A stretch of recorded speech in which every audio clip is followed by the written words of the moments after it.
What's up, everyone? Welcome to tonight's WPT stream. It is WPT Online Borgata Series event number 5 tonight, a 525 progressive bounty.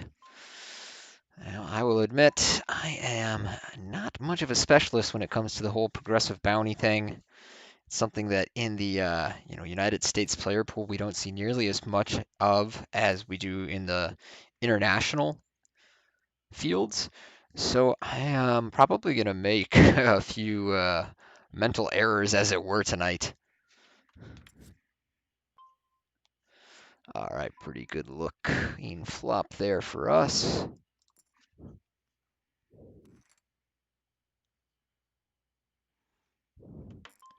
With the ace-jack suited, take that down following a bet. We have Eastern Conference Finals, Game 2 going on behind this. May or may not try and get the NFL on later on. That game starts up in half an hour, 45 minutes, but it being a 6-point spread between two crappy teams in Ohio, doesn't terribly interest me, and it's on the NFL Network, which I don't think we have on the normal TV here. Would have to go down to like a bar downstairs, or of course just steal a dodgy stream on one of my laptops, which is always an option.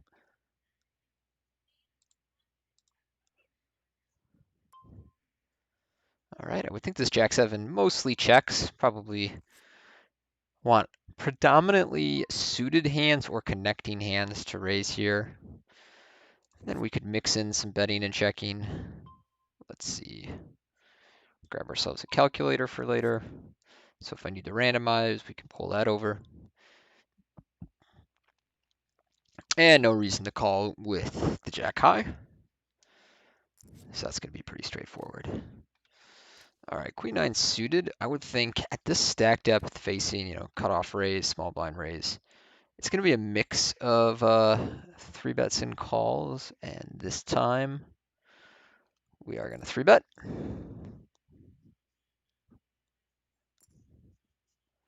Get the cold call from the big blind. Not a bad flop for us to follow through on. Not only is it ace high, which favors the 3-better over the flatter, but we have a variety of backdoor draws. And then actually on that card, I'm going to put some pressure on him. I think there are a number of 1-pair hands that can call. Like I'm the one who has ace king, and aces and kings, even tens advantage. I guess at this point is that he flatted ace king because he didn't really feel comfortable for betting very much. Like I don't think he has a lot of when we block a queen, I don't think he has a lot of queen jack suited that just like peels flop and then drills the turn. I think he mostly just had ace king, didn't realize that he's supposed to, 4-bet that hand as opposed to flat it there. People play a little bit awkward facing 3-bets, especially out of the big blind. And then I think he turned top 2-pair and raised us. But yeah, I kind of like barreling there. I think we can get some, Jack 10 suited, Queen 10 suited hands to fold, some weak Ace X suited hands to fold. Certainly we're going to call with Ace Queen. And then if you bet small on the flop, it's going to be tempting to peel. Even on King Deuce Deuce, it's just a board where he should be c-betting 100% or close to it, and he doesn't, which is very suspicious. I think it makes me think he has like specifically like kings or jacks,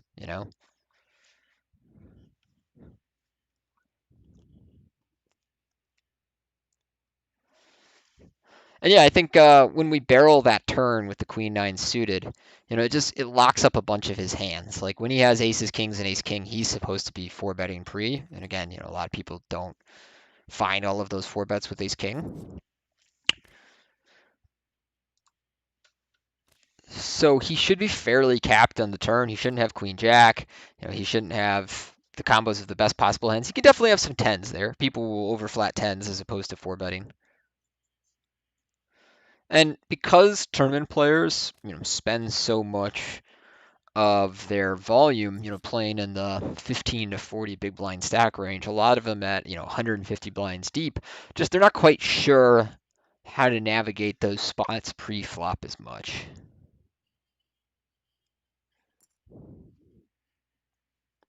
So again, it wouldn't shock. I think the most likely hand for our opponent there was ace king. and then some pocket tens. I think those are the two most likely hands to raise that big turn bet from us.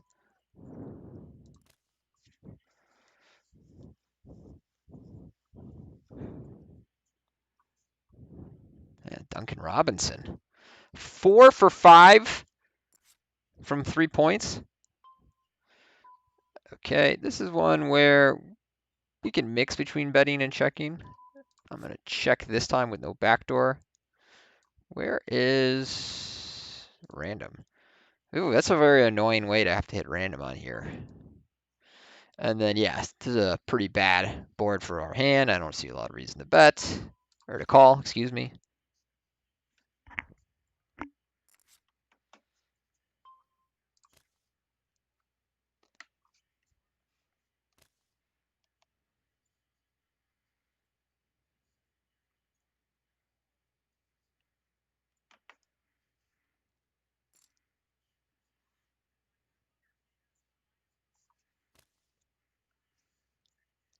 So I don't know this about Chosco, but I'm going to make a note that he might play straightforward because I think that missing the 4-bet pre with ace king, which is what I kind of suspect he had, and then raising turn with, strictly a very value oriented range and fast playing that hand.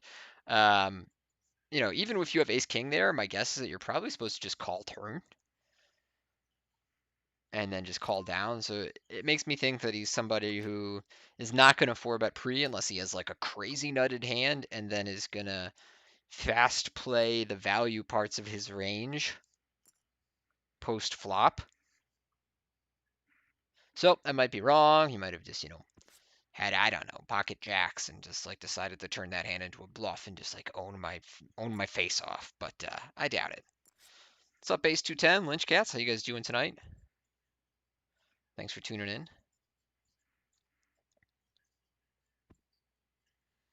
Going to be another real good game between Boston and Miami. 1-point game towards the end of the quarter. Give me a moment here to cool it down.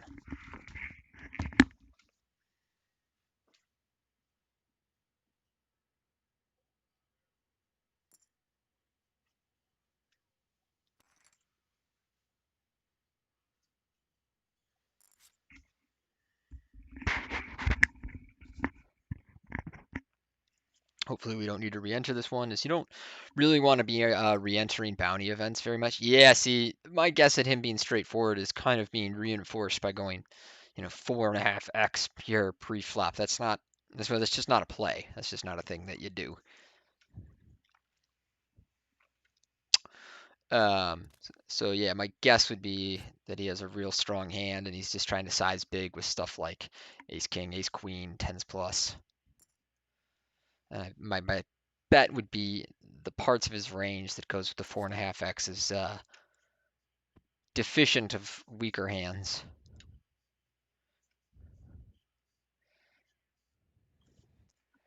But yeah, if I was forced to put him on like one type of hand right here, it'd be like queens, kings with a without a heart in his hand. I mean, even with a heart in your hand, you don't really want to be barreling that turn.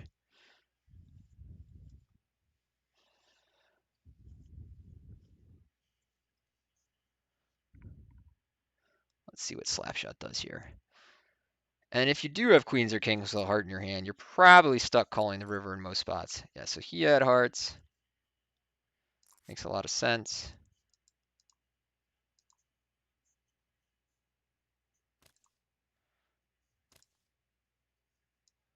Let's put the hand history replayer.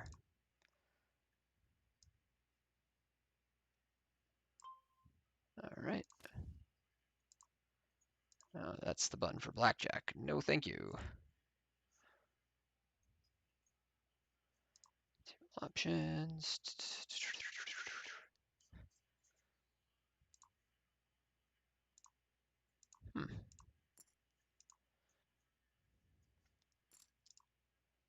There it is.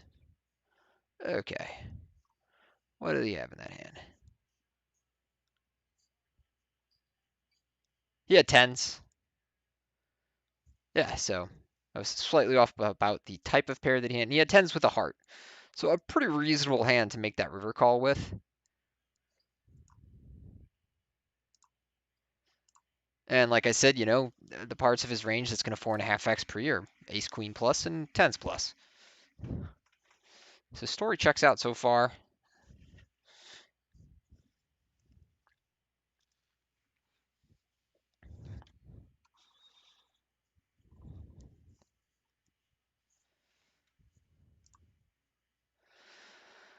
And then here, cutoff versus early position with ace 10, we would fold, but play the ace jack for the most part. I think ace jack's gonna.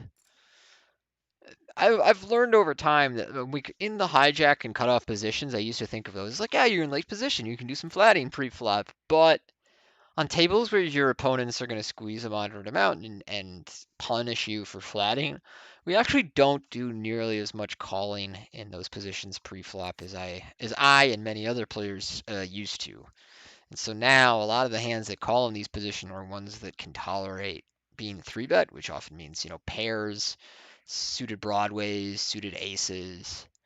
We don't do a lot of calling with really many offsuit combos at all, except for stuff like ace queen, a little bit of king queen.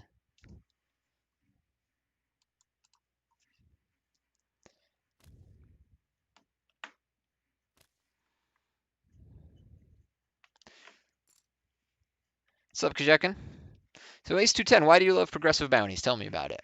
I have no strong opinion either way. They have kind of taken over. Bounties and progressive bounties have sort of taken over the international MTT scene as a as a guy a little bit stuck in the past. I guess I just don't like them because a little bit because I'm not used to them. But if I made the proper adjustments and like took some time studying how you uh well yeah how you have to adjust to the progressive bounty format, then I'm sure I would feel fine about them and maybe even really like them because they encourage action a little bit. What's up, Metajon? Poker Diva, how you doing? Avi Avi. So yeah, it does actually show your stack in big blinds, and you're right to suggest that I switch over because that is, I think, the better way to look at your stack size and to think about your stack size. All right, let's take a look at the lobby. So tonight's 25K guaranteed. Last night's event, doubled at least the guarantee. And tonight I would expect that this buy-in and it being a Thursday night, and there being NFL on, and a fair bit going on online and in the sports world. We might be a smaller field than some of the other nights. And I don't necessarily mind that. Sometimes I like these small fields because it's lower variance. It's just easier to make a final table and get to the point where it feels like all the decisions you make are for huge money. Thank you, Terry. Appreciate it.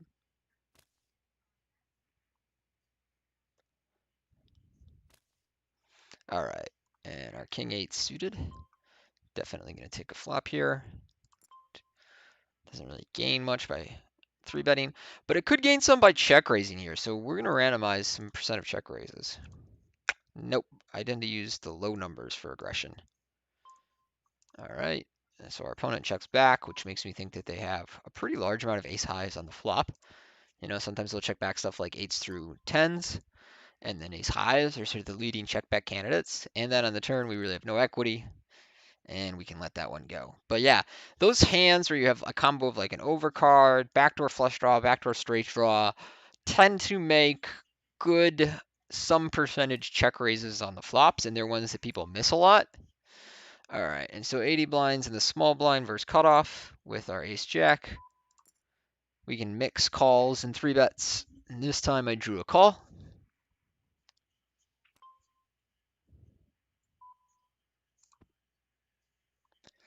And then I am mostly going to call against small bets and fold against bigger ones. So yeah, 2 blinds, not quite enough. This is a board where I expect my opponent to continuation bet, if not 100% of the time, close to 100% of the time.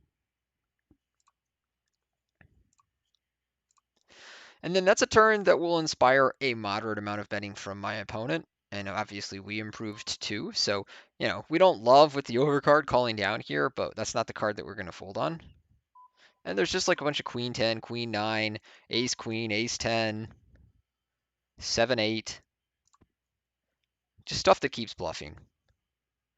And then if he triples, I'm going to give it to him. 8-7 river to pair, so now it doesn't have an incentive to triple barrel bluff. If I block ace 10 and ace queen, so a couple of the unpaired hands that would want to triple here, and if you get me with the queen 10 or the queen 9, then congrats on following through, nice bluff. But I'm going to fold here and then call down with kings.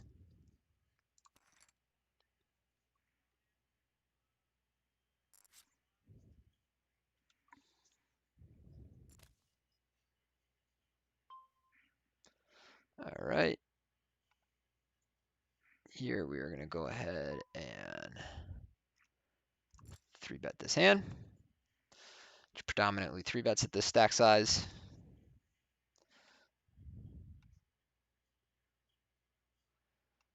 Actually,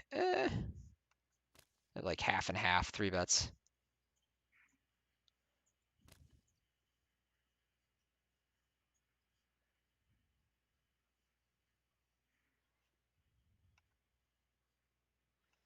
Although I will say, as we get closer to 60 and further away from 80, it does way more flatting. So this is a little meh. All right.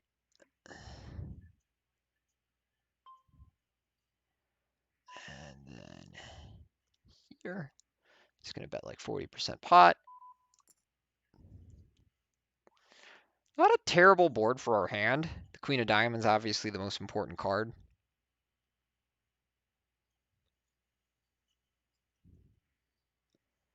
If he check raises us or really comes after us, we're going to have to let it go. But it's one where there's just a whole bunch of turns where we're going to pick up equity, and that is a sweet one. That is like, yeah, at this point, we're pretty much always just going to triple. It's a way better card for us than him. Yeah, he has some ace fives and some ace queens, but this is a card where, we have ace queens, we have ace kings, we have queens, we have aces.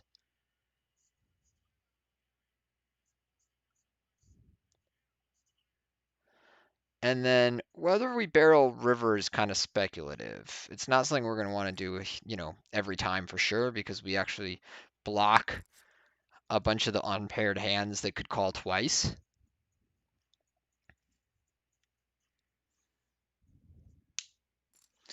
WGT for a randomizer, I just use a calculator. Just bang, give me a number.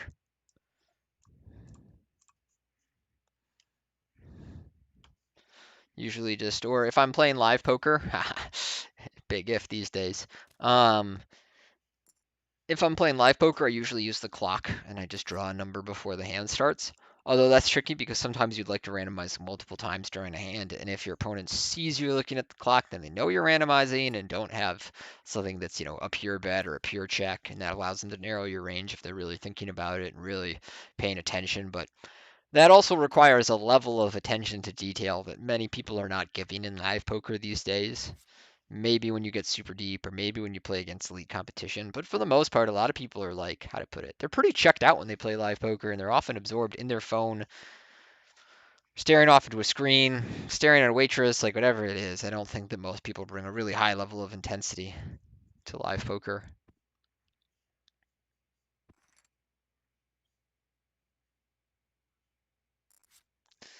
Thank you, Poker Diva. I actually slept really well here at Borgata last night. Just got like a solid, uninterrupted 9 hours.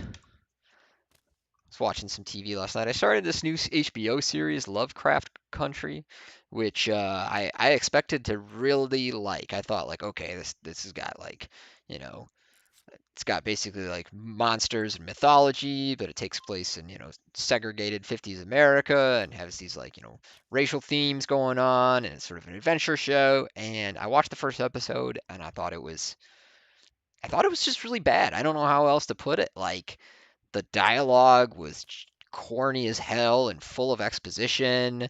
The characters acted, how to put it, They acted extremely inconsistent from scene to scene. The show couldn't decide on how serious the stakes were. Like in one scene, they're being chased and they're attempted to be murdered, and they're supposed to be really scared and terrified, and then they're like laughing it off the next scene, and then they're back to being in a life-threatening situation and acting like they're super scared. And what it reminded me a lot of was when I used to have insomnia back in high school. I'd stay up and I'd watch these like corny shows like Hercules with Kevin Sorbo or Xena Warrior Princess. Like these are the kind of things that are on at like 1, 2 a.m. And the style of dialogue, the plot points, the sort of disposable bad guys, the like heroes who alternate between acting like they're in danger and acting like they just laugh it off and like clearly are not in any real danger of being killed off. It reminded me of those shows so much, which is not a compliment for an HBO show. I was really surprised because like the reviews on this were tremendous on Rotten Tomatoes, and again, this is something I thought I'd really like, but one episode in, I thought it was kind of trashy TV. All right, so we're gonna call it the Queen Ten of Spades, and we flop the open ender. Jets fan is a regular that I run up against in the American player pool fairly regularly. There's like two guys in the player pool with a screen name along those lines, like Jets fan or Jets something, and so sometimes I get confused between the two. Now, again, I really think against an early position player and from the small blind, people miss a lot of the light three bets. So I tend to weight my opponent's range towards value here. A lot of ace king, some, pocket jacks. People miss a lot of the ace three bets here at these stack sizes. And then we're going to want to mix checks and bets on this turn. I mostly want to check here because we're at a stack size where I don't really want to bet fold my hand. So I'm just going to check it. And then on that river, I mean, I don't love it, but we're pretty much near the bottom of our range. We can have like 9-10, but like 9-10 of clubs is just going to raise and get it in. So we only really have three combos of 9-10 that get there. I would rather just act like I have, ace jack, queen jack suited, and I'm trying to get a value bet in if my opponent checks. Yeah, he just shoved. So again, I kind of suspect that he had ace king a fair bit and was getting cute, or just like jacks and eights. This would be a really nice play to make with jacks. The way he played his hand, I think that would be a really good line to take.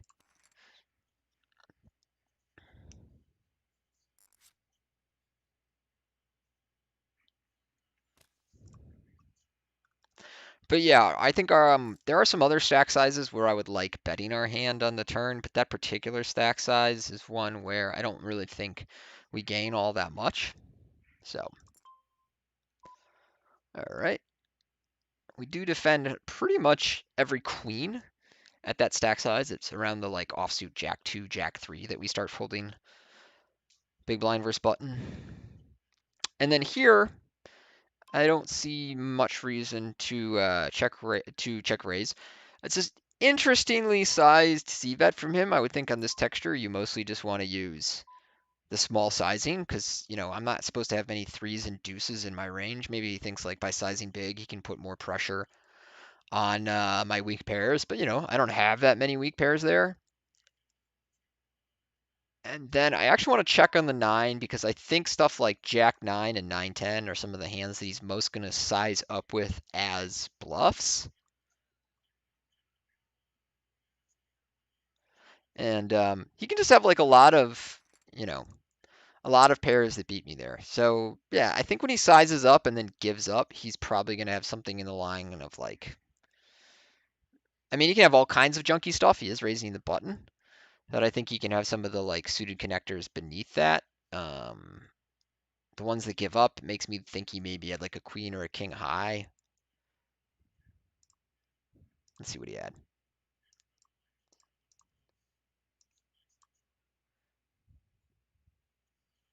Oh, they don't show you in these spots. Interesting. No, wait. That was the previous hand. So they're saying hand is still in progress on the break. Okay. Guess we'll find out after the break. I'll be back in a couple of minutes.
Hey, Avi, so I think using the King Jack of Diamonds hand is okay. The issue being that, like, when we double barrel the turn and then we're going to go for it on the river, if he has a really strong ace, like, ace jack plus, we're probably not getting him to fold.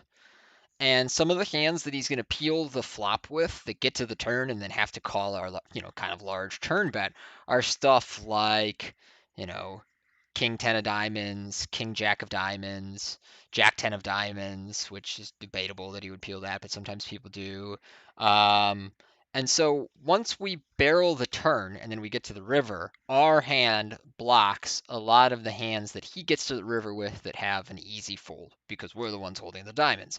And that leaves him with a range weighted towards hands that have showdown value, that have probably, a good queen or an ace in their hand.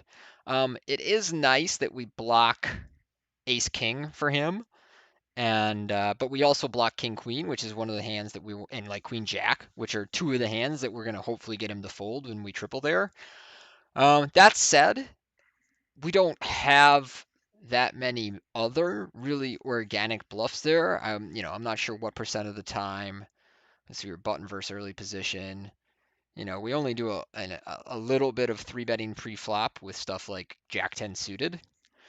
Um, so we don't have that many unpaired hands that we get there with, and I don't think it's necessarily bad to use King Jack suited as your triple, especially if you think that this particular opponent is more likely to have a queen, call it twice, and then give up river. But if you think your opponent's likely to give up on their queens on the turn, facing that large bet, then I don't think that you should be bluffing very much at all there. So I actually watched a video on exactly that kind of stuff today. Basically, like when we take hands that we have bluffed with on the turn and like which spots on the river do we follow through.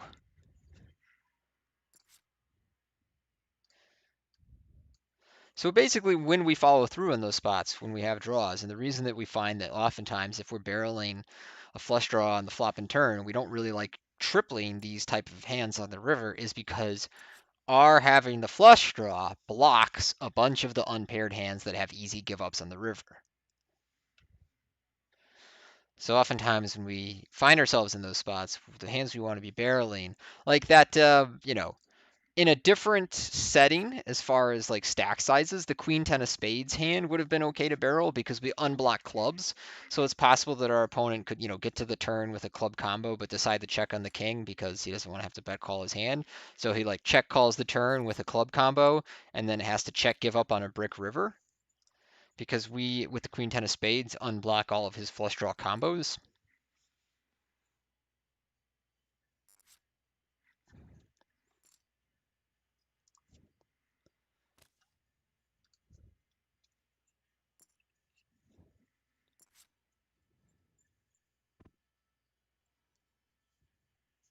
Ooh, nice shot by Kemba Walker.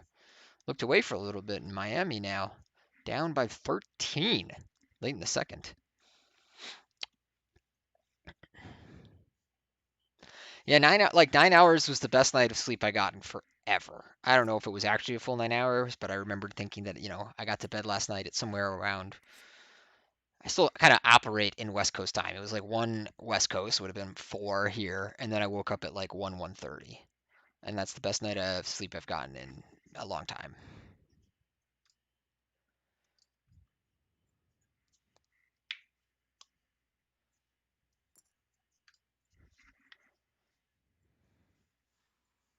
I used to be able to get to 9 hours all the time. Back in like, high school, college, 9 hours is the perfect amount for me. And then as I've gotten older, it's probably receded to about 8 is what, I feel capable of getting and what makes me feel refreshed and good. And yeah, I have some melatonin that I bought when I was really struggling back in Vegas, and that I couldn't tell if it helped in a meaningful way. I had a couple of nights of good sleep on it. I had another night of really bad sleep on it. So jury's kind of out. In the past, I've used melatonin to get to sleep, but I had not used melatonin before for falling asleep.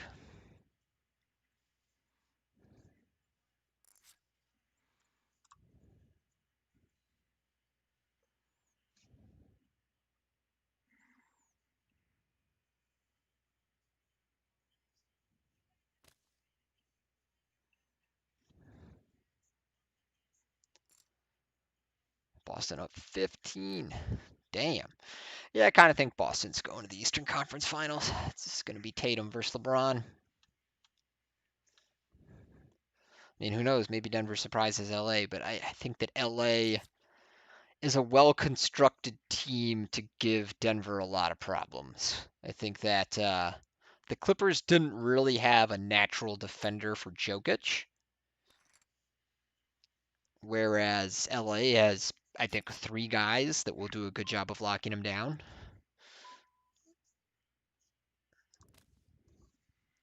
LeBron, AD, Dwight Howard. Even JaVale has the size to give him trouble, although I don't know that he's getting a lot of minutes in the playoffs. Here, not a bad flop for our hand, not a great one. We're probably even-ish in our 9 distribution. Maybe I have slightly more than him. So this is a board where, we'd check stuff like aces and kings more than we would check jacks and tens because there are more overcards.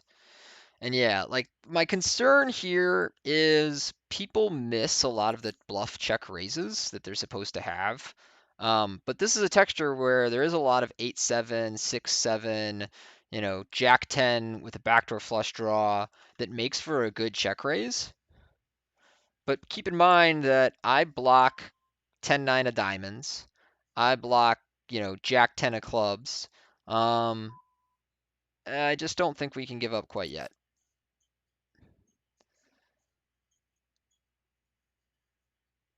And then this river or 10 of diamonds blocker is kind of irrelevant because if he has a 9, he has a full house. And I don't really think that most people are following through with their bluffs. Like I said, I think they're already bluff deficient on the flop, so maybe against these fields I should just be folding the turn more as an exploit. But that turn, let me think about this. It strikes me as a hand where I'm going to want to call a very, very small percentage because we unblock stuff like, 8-7 suited, 6-7 suited that they're going to call with and then barrel down. And we unblock like jack 10 of diamonds, which he could potentially have. So let's call a really, really tiny amount. 5% I call. Got him. Yeah. And that queen jack of spades, it tells me that this player is probably using too many hands as a bluff.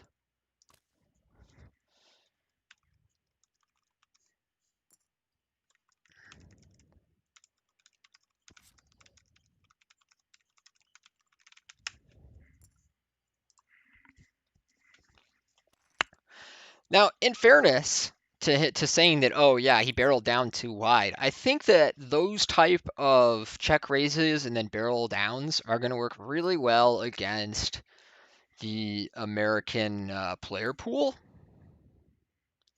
Because I think that people play a little too nitty, don't bluff enough, don't call down wide enough. Like part of my hesitation in calling was like, crap, this player pool doesn't really bluff that much. But this is a 525 where I give people a little more credit. And so him taking a hand, which I think when he check raises the flop, he should have a backdoor to go along with it. It's not the end of the world to use queen jack of spades there, but there was no spade on the flop, and I think the vast majority of our check raises on the flop are going to either want to have a gut shot to the nuts, or not the nuts, but a gut shot to a straight, or overcards with the backdoor flush draw. And so I think using that combo is a bit much. But again, as an exploit against the population, just check raising the hell out of these paired boards and then barreling down is going to work pretty well. Like I had a decent hand to call down with, and you could tell I was still super cringe about it.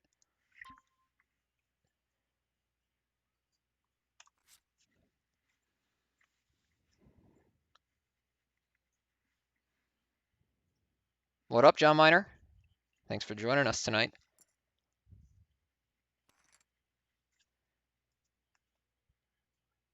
Av class, you too.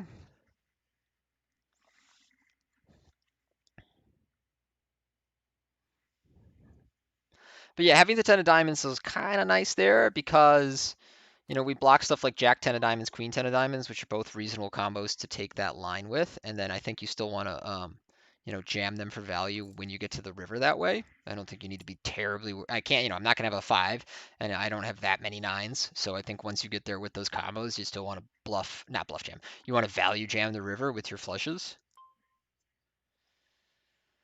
And here, I don't love it, but we're not gonna fold.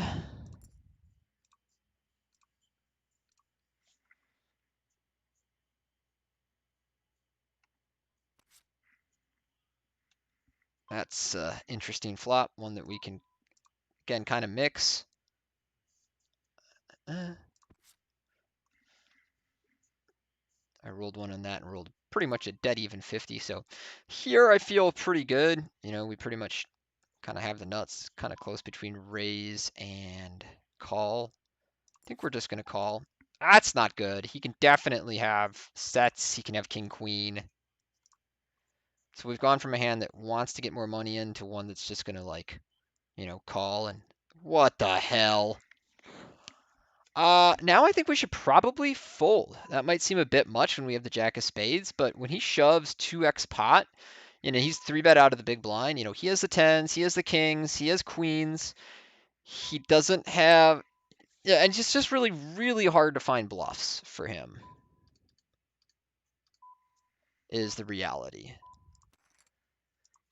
Like, I have the jack of spades, so if you're going to turn like jacks with the jack of spades into a bluff, like what the hell are you using as a bluff there? I just think that most people are really, really strong when they 3-bet with deep stacks out of the big blind. It's just like one of those spots where people are massively bluff deficient pre-flop. And then on the flop, it makes a lot of sense if you have, even if you flop the set, it makes plenty of sense to go ahead and check. You're supposed to have a high volume of checks on those monotone connected-ish boards. And then especially if you have something like kings, you have a hand that really wants to check the flop. And then, on the turn, if he has sets, now he feels kind of comfortable betting. And then on the river, I think that he could have ace high spades too, which is something to realize. He could have, he could have just flopped the nuts with like ace king of spades, which would make a lot of sense. Or like, if he's gonna squeeze light there, a lot of the hands people use is something like ace five suited, so he could have ace five of spades. And once we get to the river, like we're losing to all of the sets which have filled up. We're losing to king queen, which sometimes people use as a squeeze hand. We're losing to like ace five of spades, ace king of spades. And we don't really block any of those hands. We block like ace jack of spades. That's about it. It just isn't really enough. So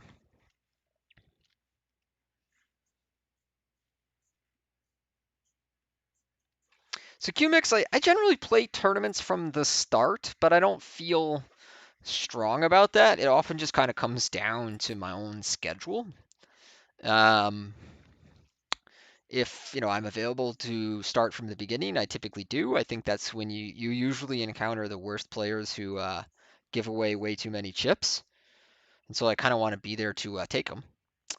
But if I've got stuff going on and I still think there's value in registering, like I'll register all the way until the end of registration. I'll re-enter tournaments all the way till the end of registration if I think there's value there.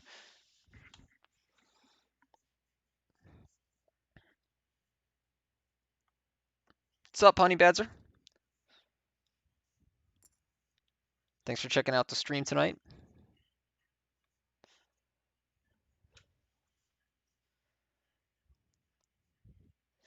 So yeah, squeezing out of the big blind, like 3-betting out of the big blind is something that just like people are pretty nutted when they do it. It's just really rare that people have balanced their ranges. That's a spot where they just miss it.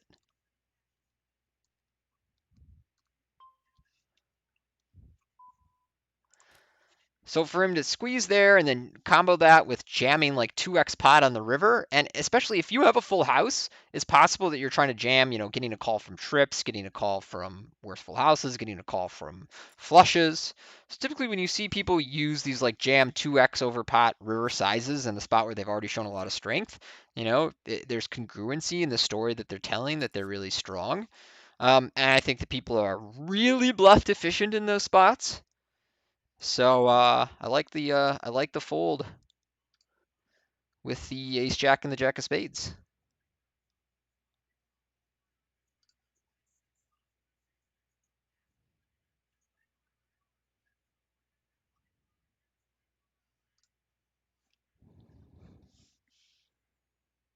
Thank you, Smithy.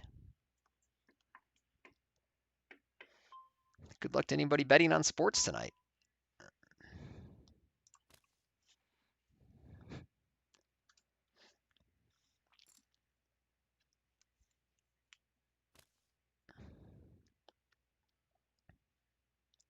And then our flop decision with that ace jack, I think it's a nice hand to mix because we have outs to good hands, but we don't have outs to nut hands. Like even on that king of clubs, our jack of spades helps block some of our opponent's nut combos, but not that much. Like we have a straight and a flush blocker, but we don't have like a nut flush hand or a high flush hand that just wants to pile in money.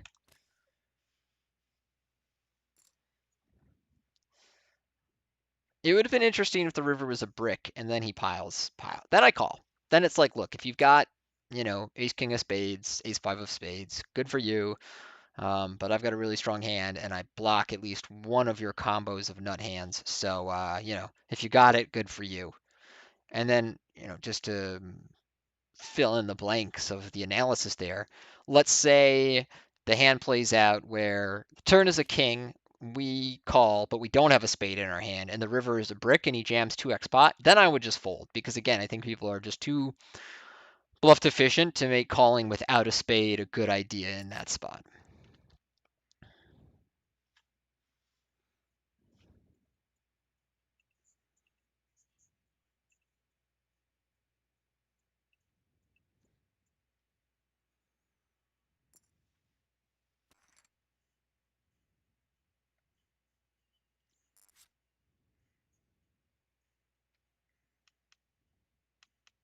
Thank you, Smithy. Good to have you as always.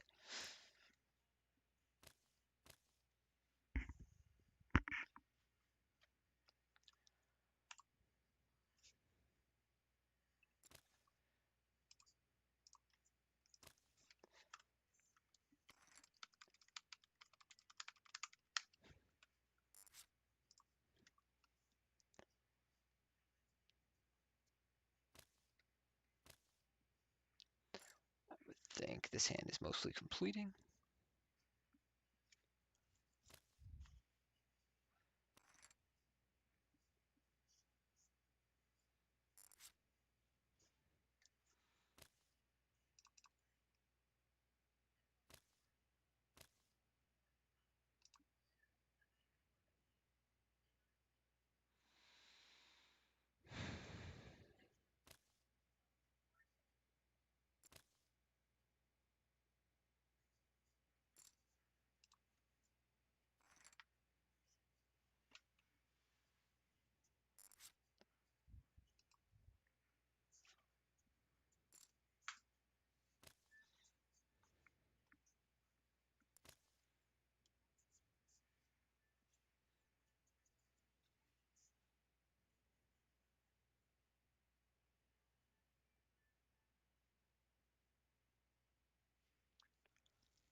So Air Herb, how many left and when is the money? When is the money is a little tricky to say because there's still registration open. These events thus far have had 15 levels of registration, and this one does as well. So my guess is that when it says 10 and 12 minutes, it's 10 minutes until the end of reg, and then 12 minutes after that. Right now, 7 payout.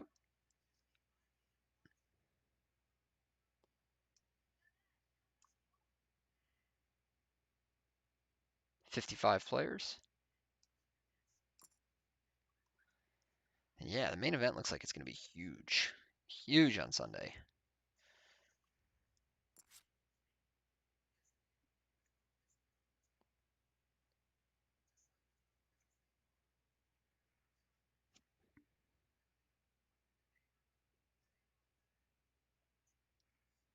What's up, Majonius?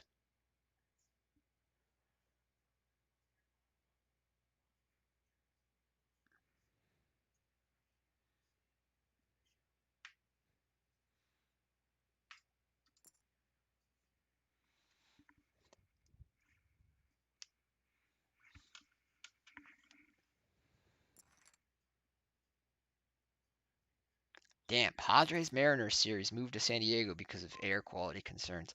It's so messed up what's going on in the West Coast. All the fires and the toxic air. Like, and for all the concern that has been put into the media and other outlets about climate change, was always done in this like, hey, we got 10 years to turn around, we got 20 years to turn around. It's like, no, we don't. We are out of time. The entire West Coast is on fire and toxic.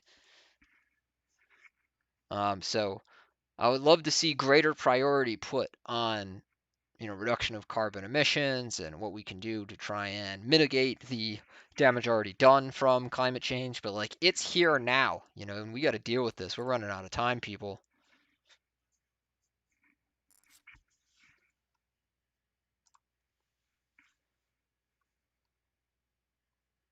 Really scary stuff to think that like basically an entire section of the country is becoming uninhabitable for months of the year because the air is toxic and so much of the surrounding area is literally on fire.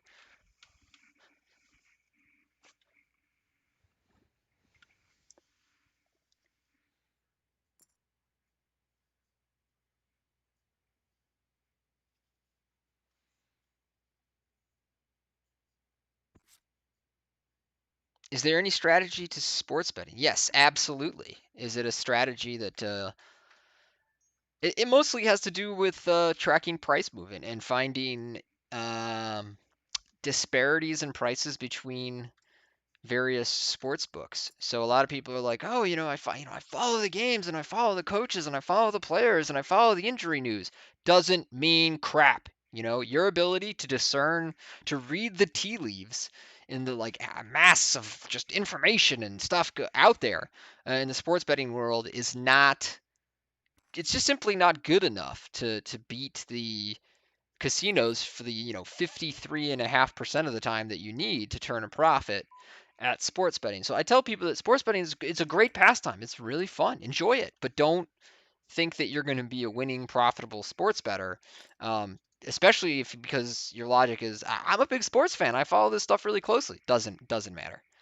All right, so this is good stuff. We open and our opponent shoves over 50 blinds effective, which is never a thing. That's not a real play.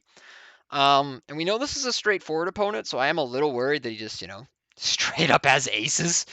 But yeah, I kind of expect to see a lot of ace king, a lot of queens and jacks, and just a decent amount of aces.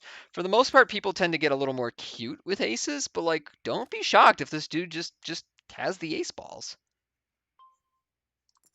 Nah, tens. And he's drawing dead. Nice.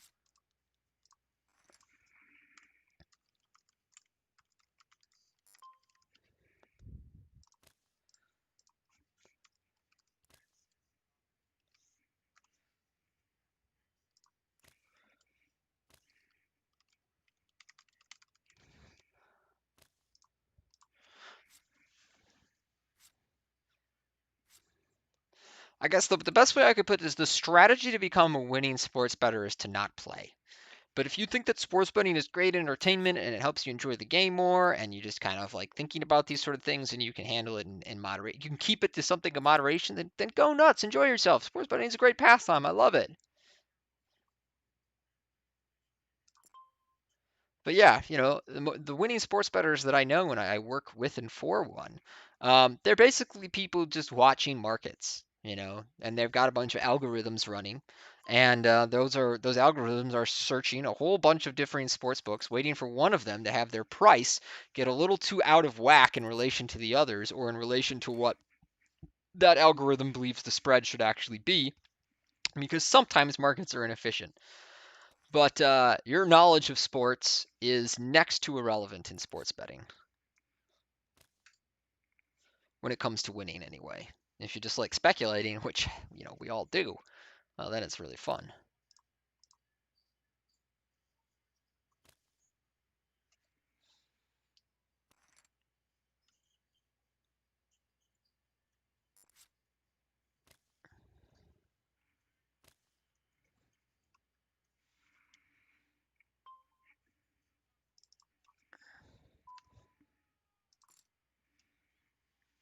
Which is not something people like hearing. For a little while, I've talked about this on the stream before, but for a little while, I pursued more work in media and television, trying to be kind of like America's gambling expert or whatever you want to call it. Like, all right, I'm already with the WPT. I've done a ton of daily fantasy sports. I've done a ton of sports betting. I've worked for a professional sports bettor. Maybe I could be a guy who could make a living doing commentary on these kind of things. And what I found is nobody wants to hear it's all a big numbers game and you're basically like playing the stock market and trying to find small disparities in price and that's where the money is. Like everyone wants to hear that like, oh, if you just watch enough sports and you become a skilled armchair quarterback, you too can make a living. No, you can't.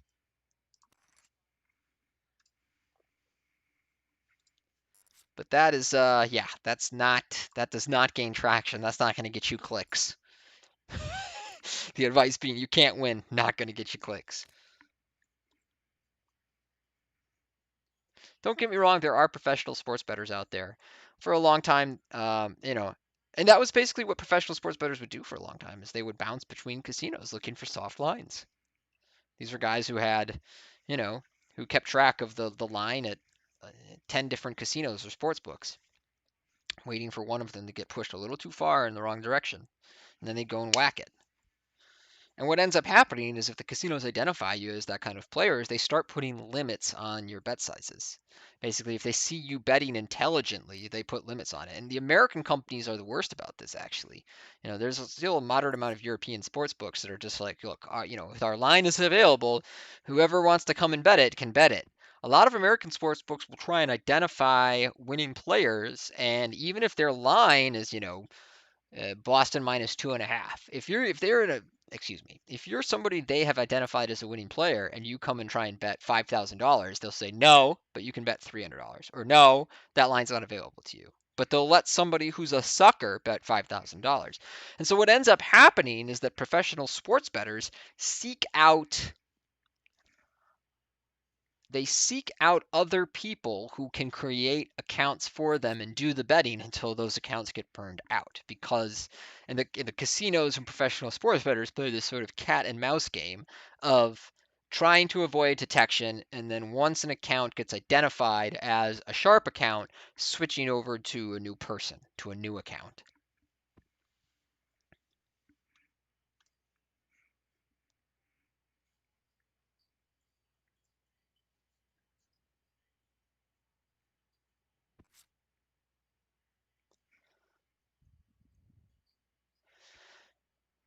And every like once in a blue moon, there'll be some sports betting feel situation that I will go ahead and fire on. But those are like really rare, really, really rare. I'm saving one up and I'm happy to share it with you guys because the opportunity has not presented itself yet, which is basically whenever there is a lack of information on a certain player or situation, I think there is greater potential for market inefficiencies. So the one that I'm kind of waiting for right now is whenever Justin Herbert makes his first start for San Diego. They brought in Tyrod Taylor to hold down the starting quarterback position until they're ready to hand it off to Herbert. And one second.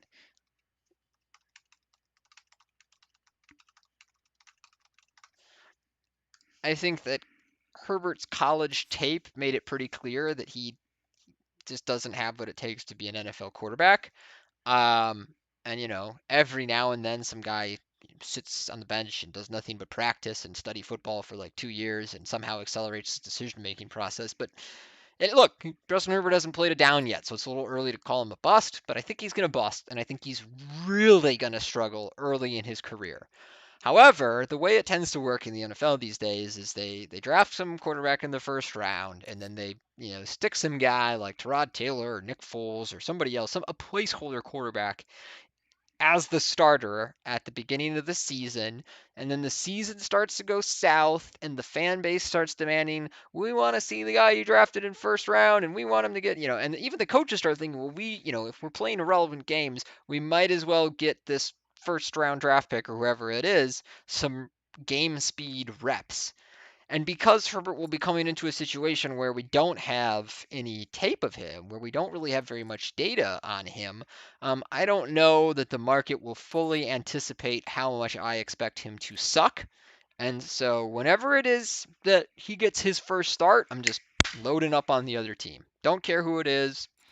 Don't care what the spread is. don't really care about the details. Just the moment Justin Herbert gets his first start, I don't think that people are going to anticipate how bad he's going to be correctly. And who knows? Maybe what ends up happening is the coaching staff is aware of how bad he is, and so they scheme a game plan that takes the ball out of his hands as much as possible, and they try and make it a low variance defensive struggle with a lot of run plays. So if there's a big spread, you don't even want to bet it that much. But I expect Herbert to get absolutely rocked in his first start and his early starts, and that the betting markets will need a week or two to catch up on the fact that he's not an NFL quarterback. And so, yeah, that's a field play that I'm going to make. And who knows, I might just get punished on it. Markets are typically pretty efficient, and will account for the fact that Herbert's a rookie that's not that highly touted and doesn't have any game experience. It's not like they're going to expect him to win and do really well.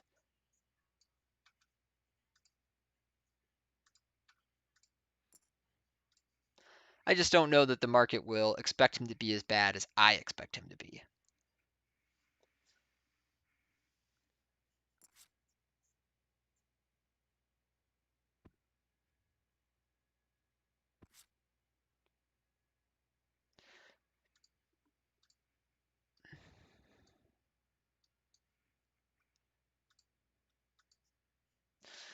I mean, ultimately, the way to think about sports betting is a sports bet, because markets are efficient, is paying vigorish to flip a coin. Like you're not really doing much better than a coin flip on picking sides of a sports bet. The lines are really efficient, but you're paying a 10% vig in order to get that bet down. So if you and I, flip a coin 1,000 times, and you have to pay me $110 every time that you lose, but I only have to pay you $100 every time that you win, you're just not gonna you just can't win, bro. You just can't. You're screwed.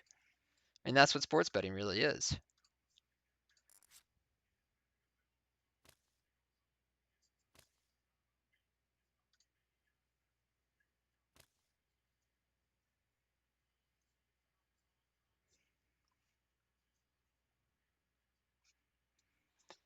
All right. Um.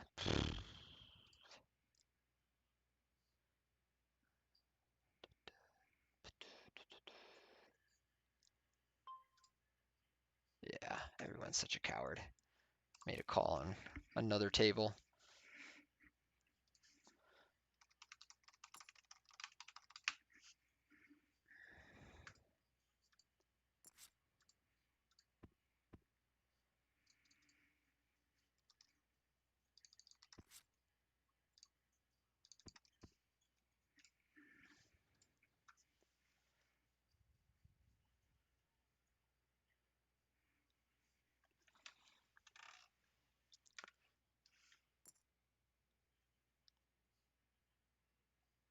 No, that's Avi, that example from DraftKings, that's just really them doing a promotion. They're trying to set themselves up to lose in order to encourage and reward more customers. Yeah, that's not a market inefficiency. That's a promo line.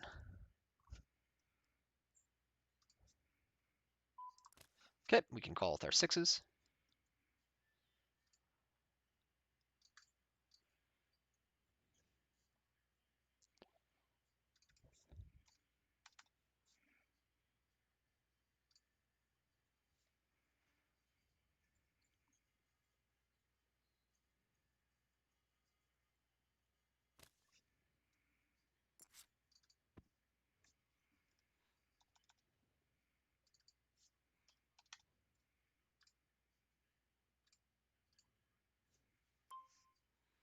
And then we can fold that one.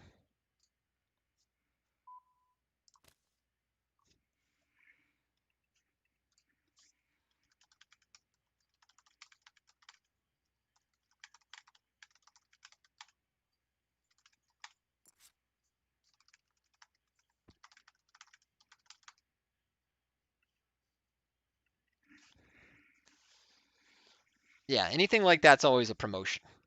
They're basically trying to lose money to as a form of customer acquisition and customer retention, keep people having fun. But yeah, your casual sports bettor is not going to spot a lot of market inefficiencies.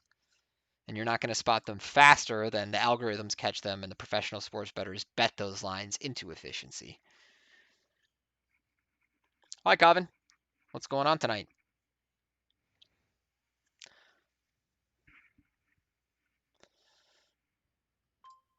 All right, pair of tens for us.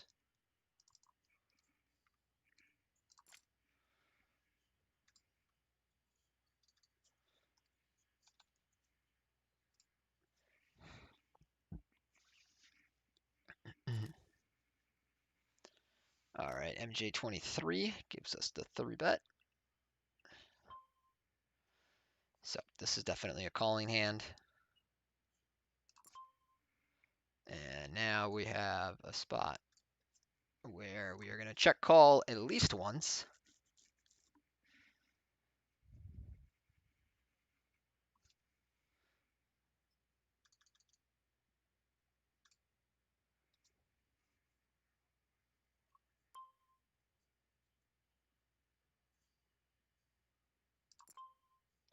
That's a really bad turn. Decent amount of his 3-betting range pre-flop are going to contain, really,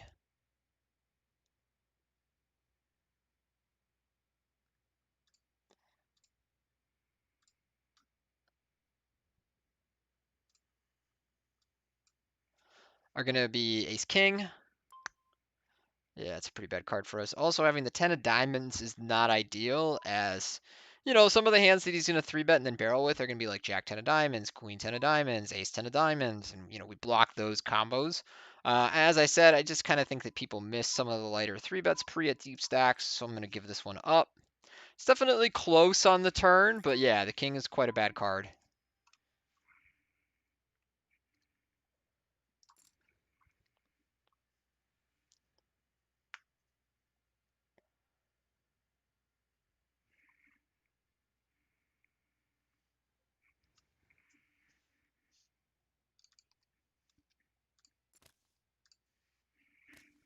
Looks like he's a pretty active 3-better.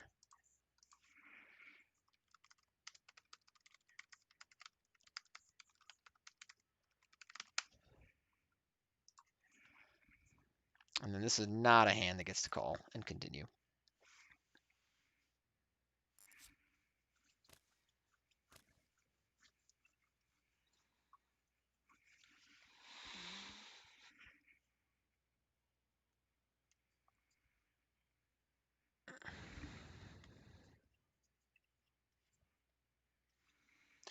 And then at 50 blinds, first button, I don't think, this one does a tiny little bit of 3-betting.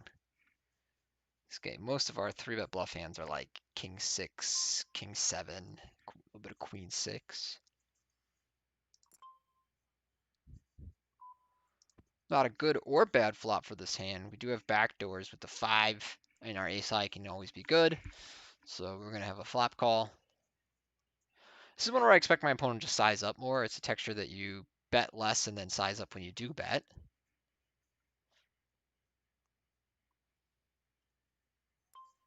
There we go. So he does give us the like 70% pot bet. And then that is a really nice turn card for us. Few things happen with that. We pick up a gut shot to a 4. It doesn't improve any of his hands.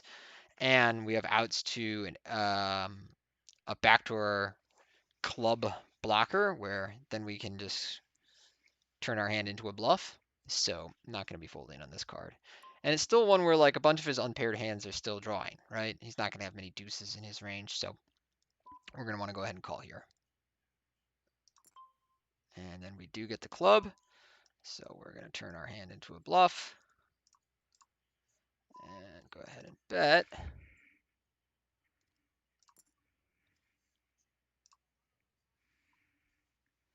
We don't really have room to check jam. He'll sort of like take the play away from us. So I'd rather just lead out. I think there's an argument to be made for shoving ourselves, which is maybe what we want to do, as opposed to this like 80% pot bet sizing that I chose. And then we just get wrecked, you know, and we don't have it. So yeah, it's possible that I should just go ahead and lead jam.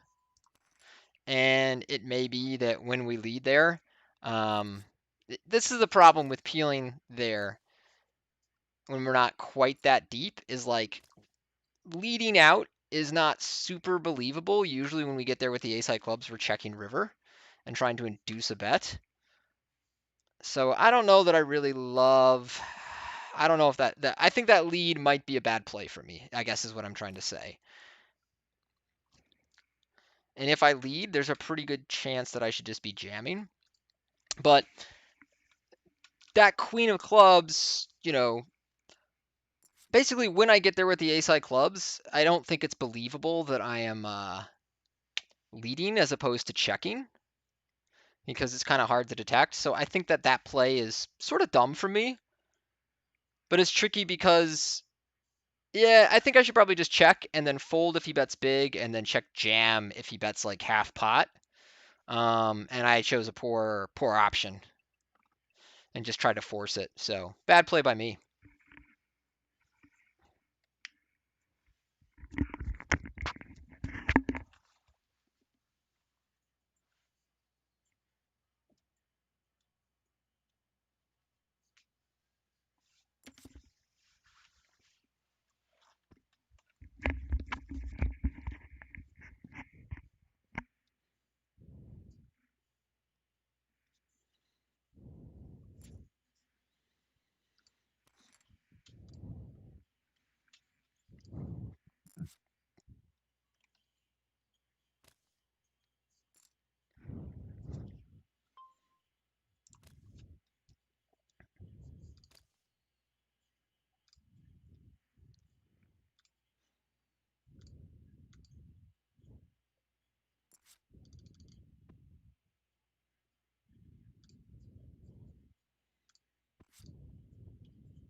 Okay, just gonna fold here.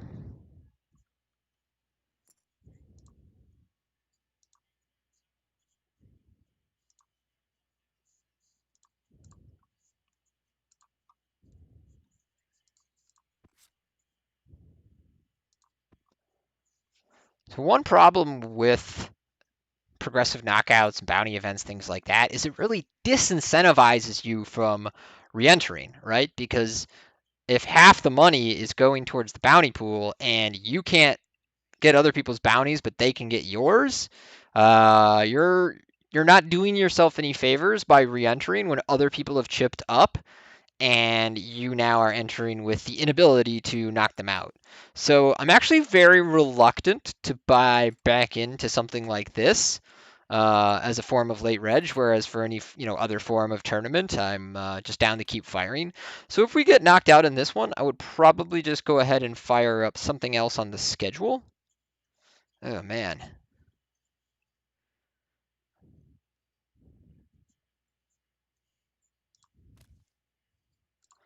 As opposed to re-entering this particular tournament. Whereas like even, and that has a lot more to do with format than buy-in. So something like the 1K main on Sunday, I'm just going to empty the clip. I don't care how many entries I have to fire. Like I'm just, there to play it till the end. Something like a progressive bounty, again, we pay like a penalty for re-entering it. And so I am, if you get knocked out early, then it's just kind of like, hey, fire away. But since we're halfway through registration here, I would probably just play an alternative event as opposed to re-entering this one.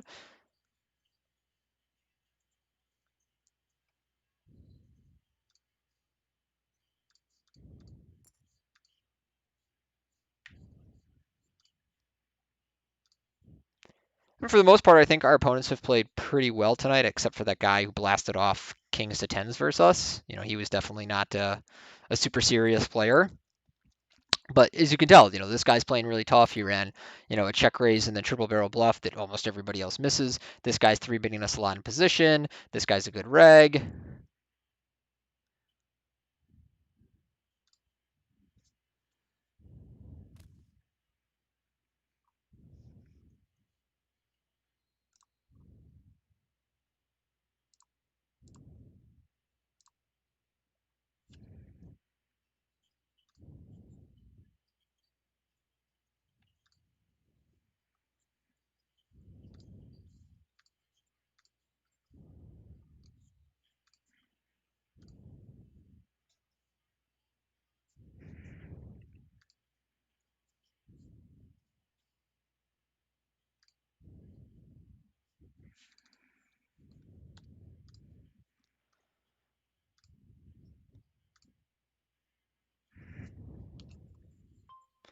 That's not a thing, so that's a good sign. Oh no, what's happening here, actually, that's a smart thing. What this player is attempting to do is force me into an all-in situation if I want to play my hand and bloat the pot. So that's actually, at first I saw that and I was like, oh, what are they doing?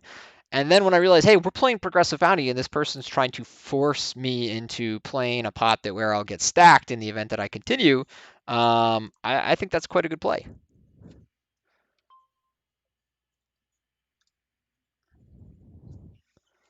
Okay, we can fold this one.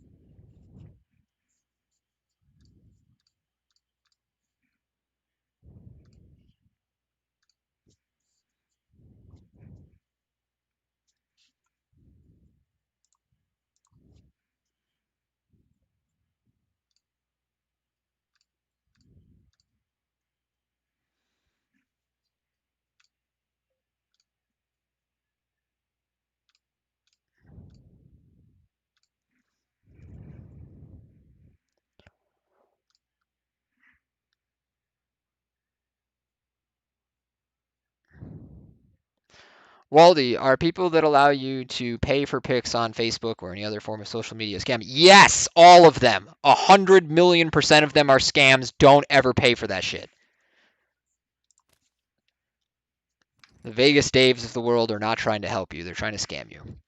There's no such thing as paying for pics and, buying yourself winners. At that point, subscribe to your friend's pyramid scheme. It's a better use of your money.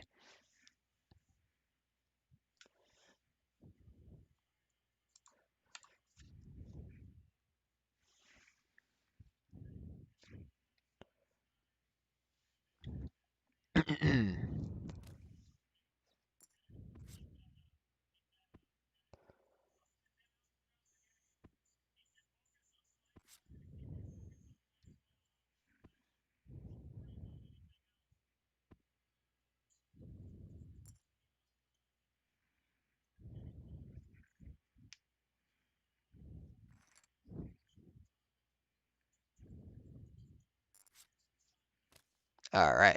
Our fives are going to be able to go all in. So, good luck us.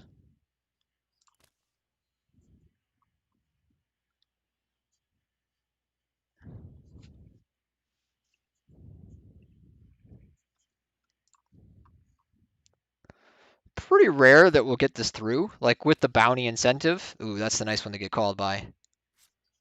Brick! Nice, send it. With the bounty incentive, it's really rare to get those shoves through. And for the most part, people are just being laid such a nice price to call your jam that like the big blind is going to just call off with, just about anything.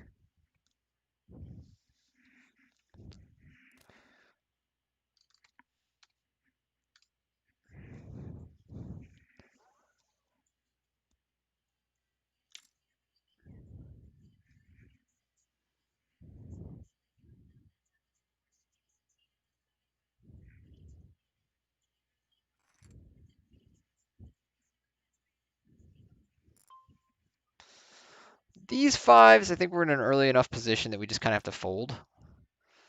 Opening them is a little bit awkward at this stack size. What are we, mid position one? Yeah, you start with sixes.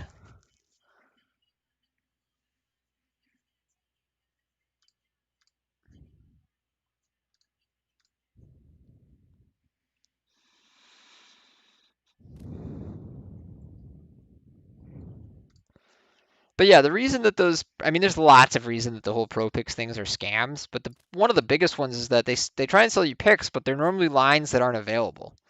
Like when you get a good pick or a good bet, as it were, in sports betting, what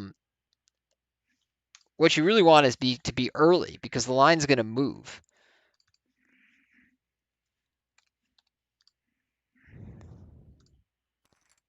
You need to be really, really early on the line. Anybody selling picks, there's going to be a whole bunch of people that are buying those picks, and then, you can't be early if there's a whole bunch of other people getting in on it. And by the time they've released it, it's probably not even a good bet anymore.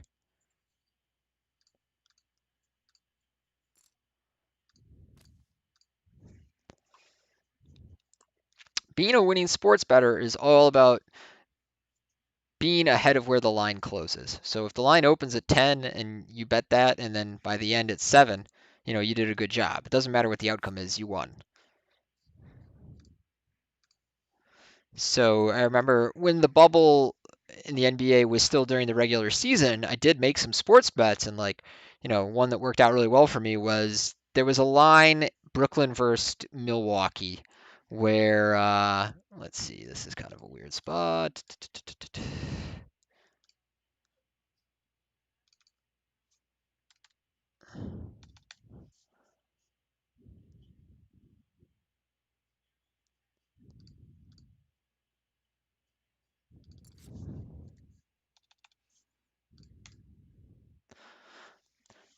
There was a line, Brooklyn versus Milwaukee, that opened like plus 650, plus 625.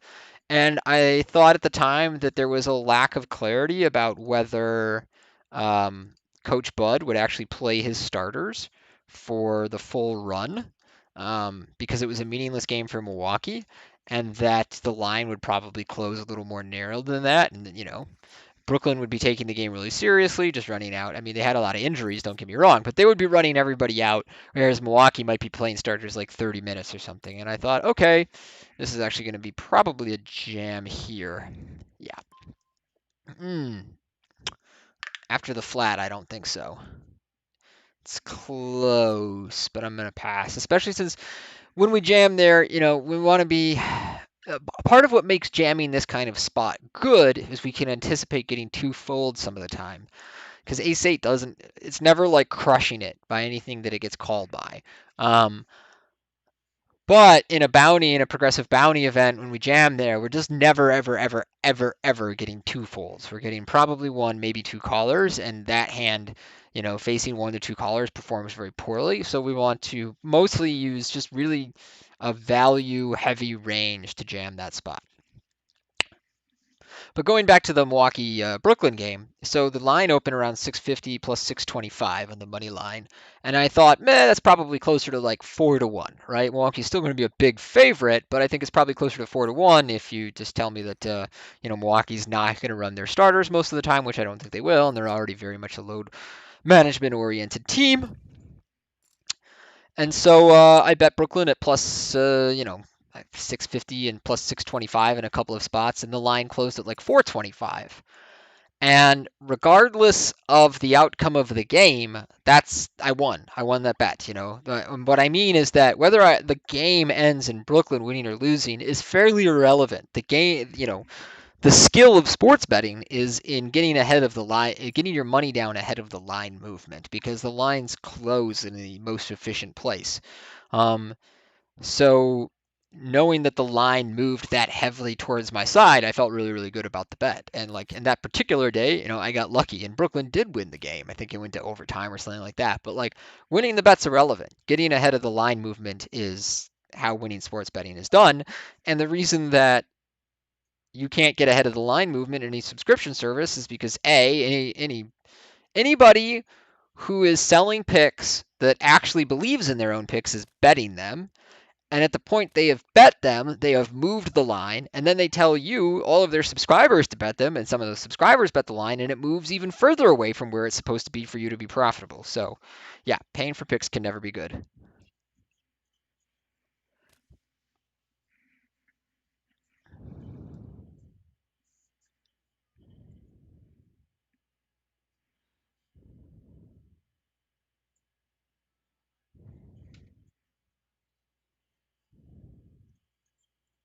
Whoa, now I look up and it's Miami up by one. What the hell?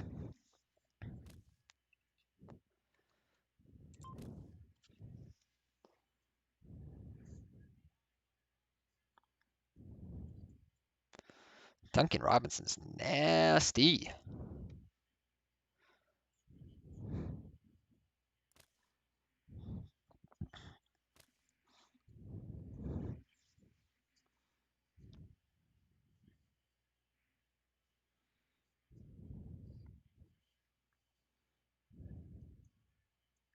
6 from 12 from the 3-point line tonight. That's crazy. The fact that he's even taken 12, uh, not even through the third quarter. Like, when was the last time somebody took 12 3-point shots in a playoff game?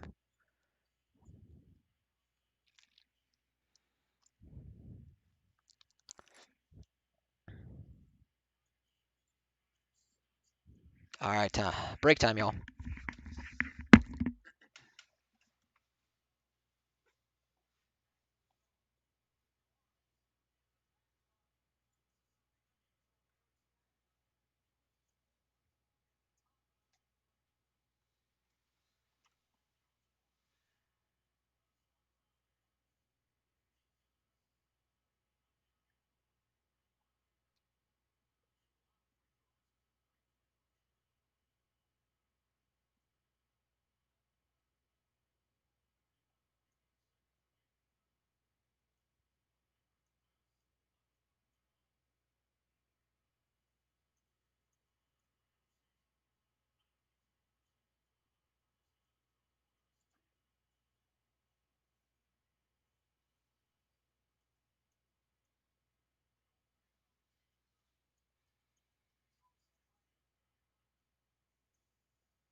Waldy, who's George Kent? Who is that? Is that like a sports betting guy?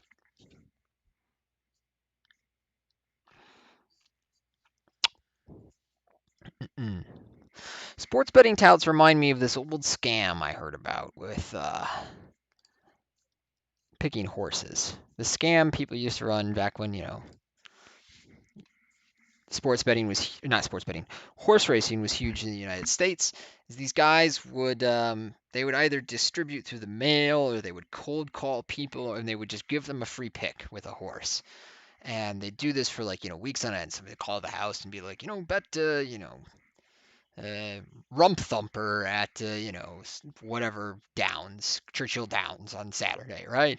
And then Rump Thumper would win, and the next week they'd call and they'd say, bet Jets fan at race number 3 at Churchill Downs, and then Jets fan would win, and then they'd call back another week and they'd say, bet pay for med school at such and such, and then pay for med school would win. And this person getting these calls would be like, oh my god, like somebody's just calling me out of the blue and just handing me money. Oh, this is crazy. And then they call back week 4 and they'd say, okay, I still have a winning horse for you, but this week you have to pay for it. And so this is how you can pay me. And people are like, oh well, the last 3 or 4 picks won. This is crazy. Oh man, I got to pay for it. And the scam was these people would use an enormous mailing list or an enormous calling list. And so they would take 100 of them, and if there was 10 horses running, they would call 10 of them, and they would say, okay, or they call 100 of them and give 10 of them this horse and 10 of them that horse and 10 of them that horse and 10 of them that horse. And then after the first week, they're 90 of them would lose, and then they got 10, and then they choose a race where there's 5 horses running, and they call all 10 of them back, and they say that 2 of them take this horse, 2 of them take this horse, 2 of them take this horse, 2 of them take this horse, right? And then after the next week, 8 of those people would be getting losing picks, and 2 of them would be getting winning picks, and then so that's not a perfect example, but basically that's what I mean. I didn't really get the math there right, but the point of the scam was they would use such an enormous mailing list and do this only over a few weeks, such that they would eventually whittle it down to a very, very small amount of people that believed that they were just being given winning picks and they were just being given completely random picks, and those picks just so happened to win because of the volume of the scam. And then the following week, this person calls back and says, you got to pay me for the winning pick. And this person doesn't know jack about horse racing. They're just a scammer. And that's, in a nutshell, that's what these touts are. And whenever you see fans of these touts being like, no, but their picks have really worked for me, this and that. Well, that's because if like 1,000 people took their picks, some small percentage of them are likely to have only bet the ones that turned out really well for them. So they're like, oh, well, I've bet 10 times with this person. I've won 70%. And it's like, look, in the distribution of making 10 bets, some people are going to win 70% of the time just flipping coins. If we flip coins 10 times, you're going to win 7 out of 10. Some of the time, it's just going to happen. And so when you see these people, going to bat for their favorite sports betting tout, that's what's happening. They're the people that have run the best under the sports betting tout, but the sports betting touts don't actually know anything. And they're running a very similar type of scam.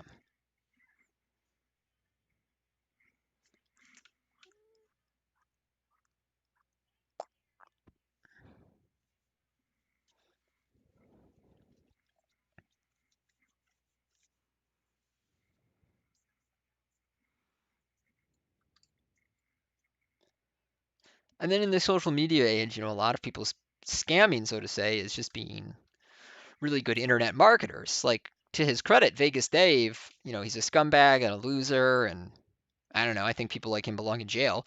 I think he maybe did go to jail for a while for scamming, or he definitely, faced some consequences for his scamming.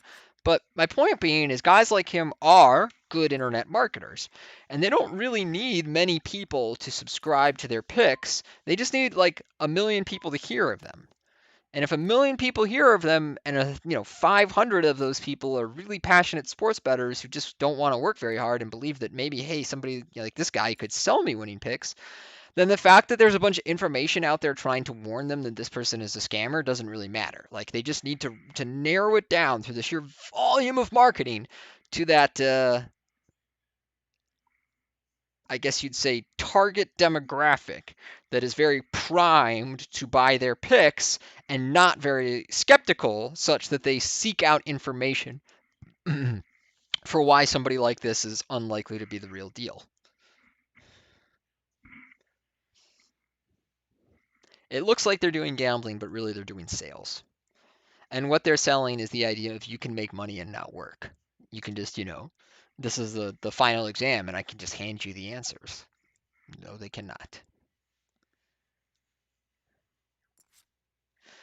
Yeah, I mean, he's really popular. Free picks too. I should look him up. No, I shouldn't. He's just a know-nothing idiot. Why should I look this person up? They have nothing useful to tell me. I'm not really that interested in internet marketers. If anything, I'm trying to reduce my social media usage. Um, at this point, I allow myself a Twitter check-in in the morning. Okay, I've definitely got, I've got work tweets that I need to make. I just kind of want to check what's going on in my timeline, and then after that, I just delete it from my phone for the remainder of the day. If I have work stuff, okay, we'll make sure we get those posts up, reply to any of the replies. But for the most part, I've come to think that social media is insidious, sort of creeps into your life, and you don't realize how addicted that you've got. And I especially avoid anybody that I see as an internet marketer. They're all frauds. So yeah, I just kind of avoid those people,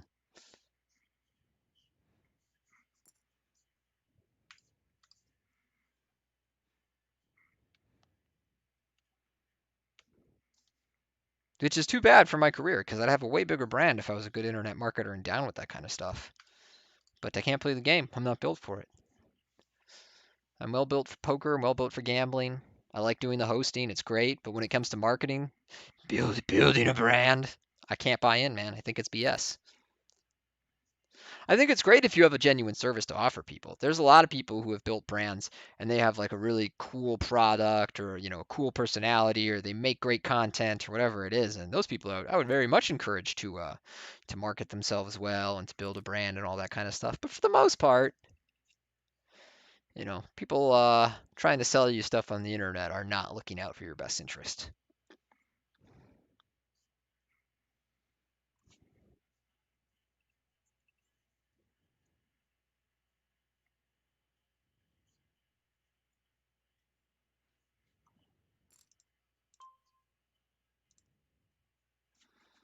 Okay, can fold that one.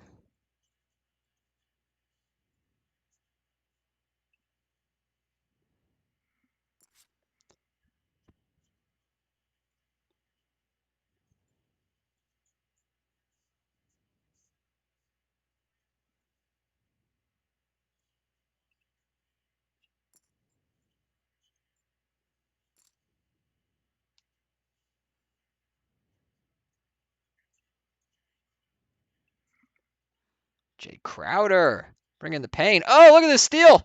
Derek Jones. Oh, that's nice. Oh, and he went for the Tyler Hero Jam.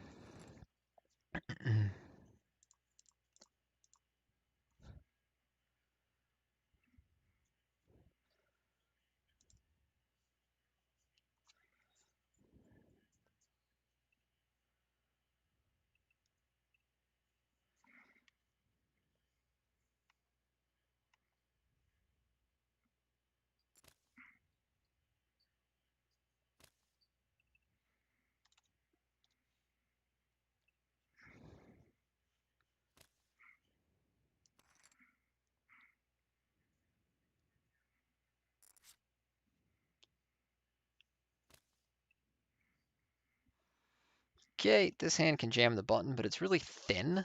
Because again, it's just really tough to get it through when we know we're going to get called. And like, we really don't want to have a deuce in our hand when we do get called. But we got to get chips, and I don't think we can pass up a profitable jam here. So we got to go for it. Good luck us. Kind of gross.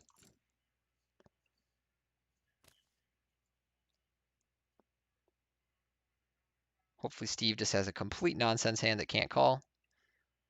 But yeah, I haven't looked at like progressive KO math. It might even be that he has to call like close to any two cards here or something nuts like that. These things are hard. Same thing here. 15 blinds. We don't want to raise, decide. I think we just want to shove. We want to play our hand. I think this is just a jam for chips anyway. And, we especially don't want to have to like raise and then get jammed on by a bunch of ace X's.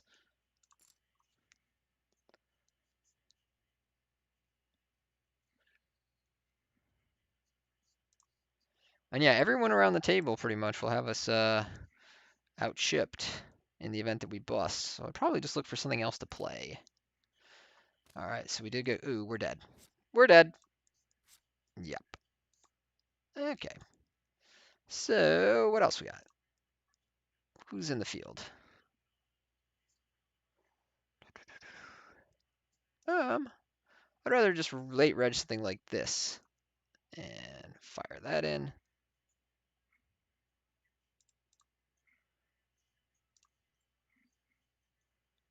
There we go. We'll play this 109.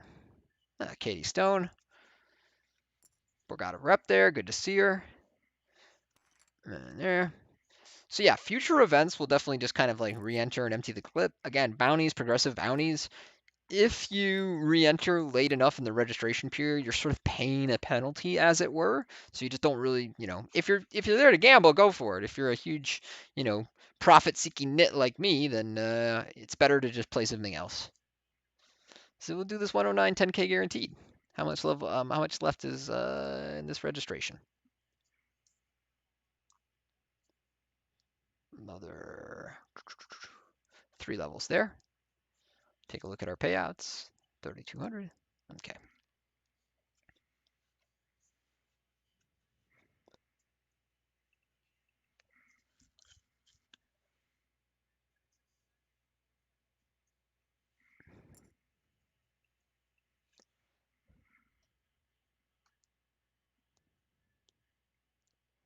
But yeah, the crazy thing about those kind of guys, Waldy, is they're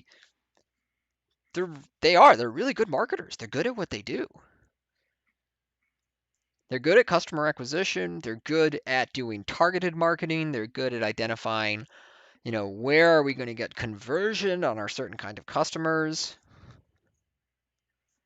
They're generally quite savvy operators.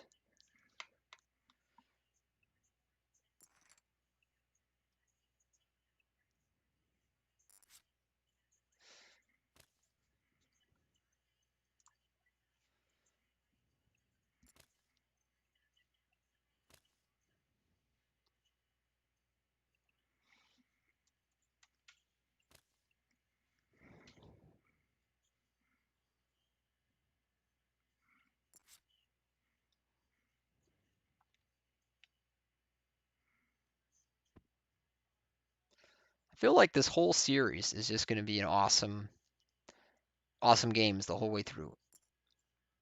Oh, Jimmy Butler is he's just so awesome. I should be mad because they beat my Bucks, but like I don't know, Jimmy Butler, he's just so awesome. How could you not? Could you not love the guy?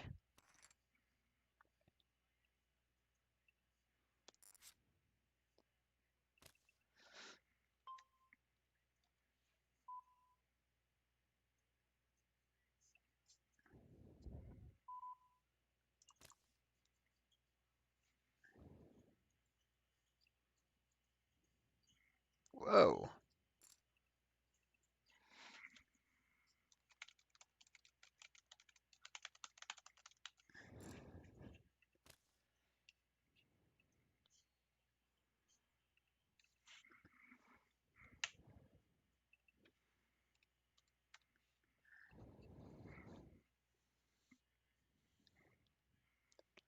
What is going on in the NFL game tonight? Probably an hour into that game now. I'm really curious.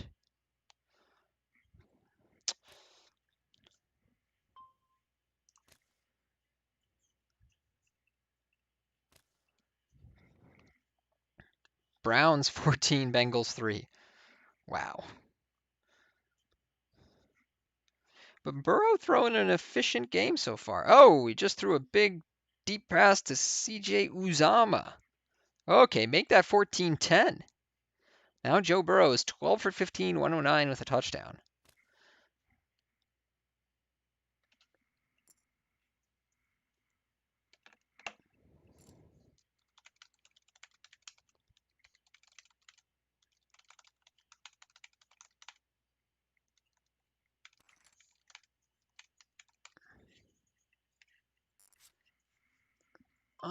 Here.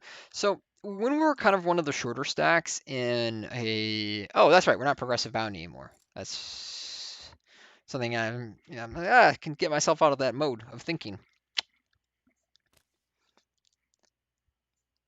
Joe Mixon getting the usage though.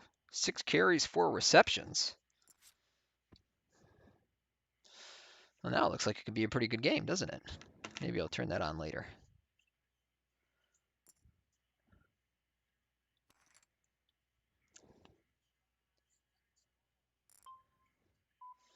All right. Pretty clear raise with our king jack suited.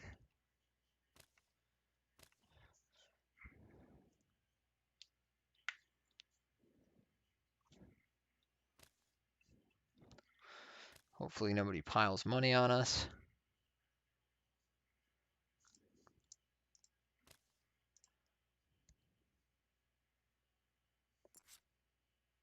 And then here, we pretty much have what we would call a range bet. We want to bet everything as the under the gun opener versus big blind.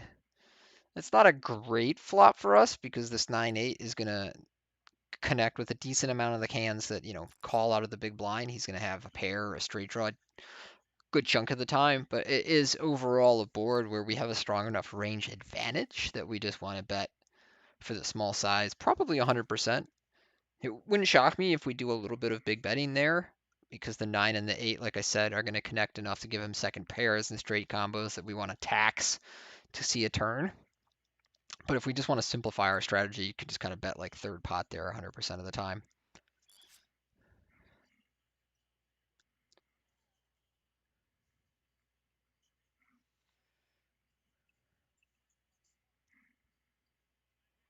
Tyler Hero, nope.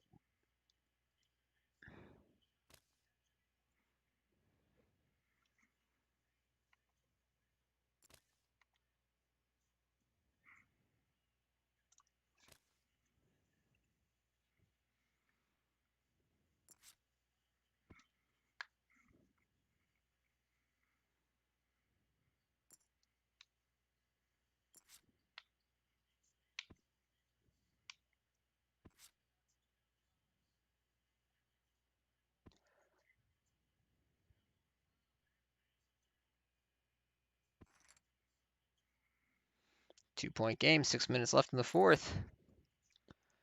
It's going to be a good one.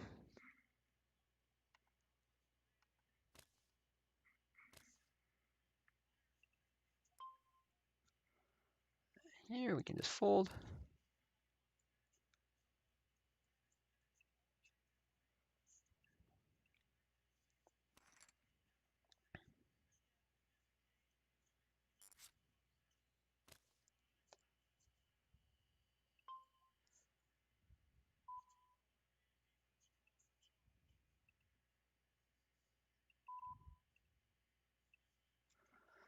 That one we can open.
Yep, 14-10 air Herb.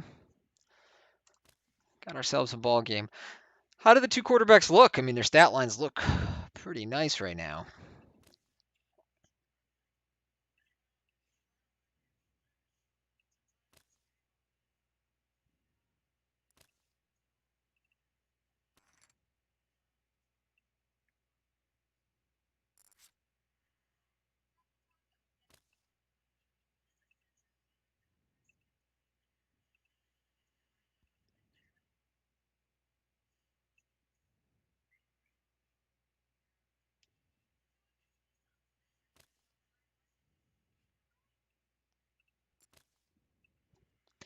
All right, our 8-4 suited can definitely take a flop.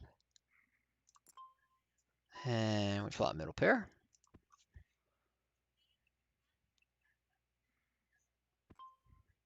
And now we have 2 pair. Now we got a hand that's going to want to try and get the money in. So we're just going to big bet turn and then shove the vast majority of rivers.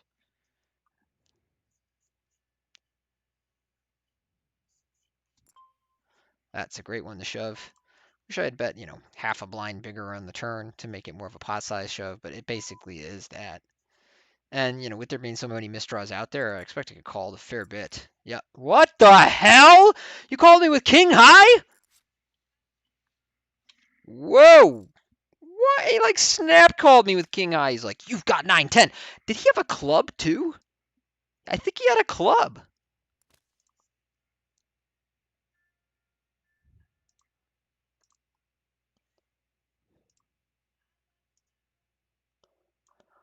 Okay, he didn't have a club. That's still not good. That it makes it a little less absurd. Yeah, at least unblocks club combos for me to have, like a queen high club combo or something. But you need to have a better hand to call down there. You're gonna have a lot of paired hands, a lot of hands that you're gonna have ace highs. You just can't be calling that much.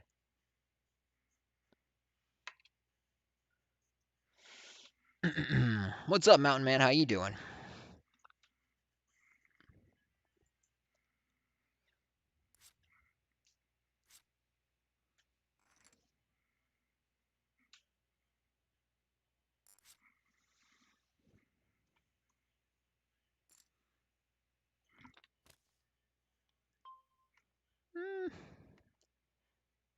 Okay. Call our suited connectors here. Not really a board where we want to do a whole bunch of, well, we want to get very creative. We're not going to peel the flop here. If that was a 3 and we had outs to a 5, then sure. If there was a heart, we could start talking about getting creative, but on this board, no.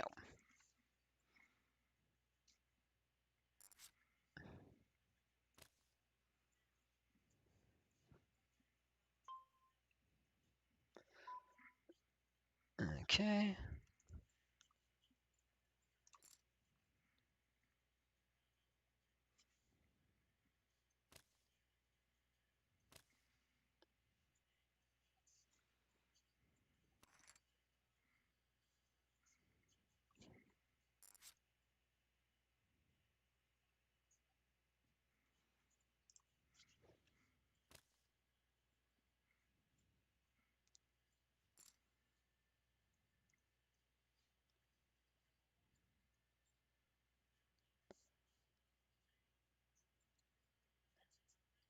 Oh, what a move from Tatum.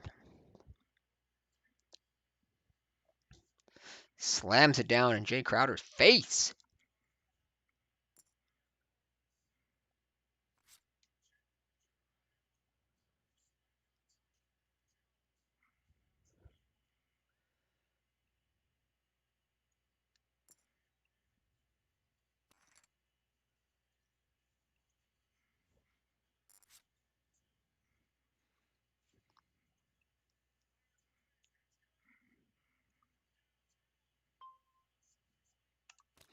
Yeah, you're not really supposed to have a shoving range with 20 blinds under the gun there. That's, again, that's not really a thing.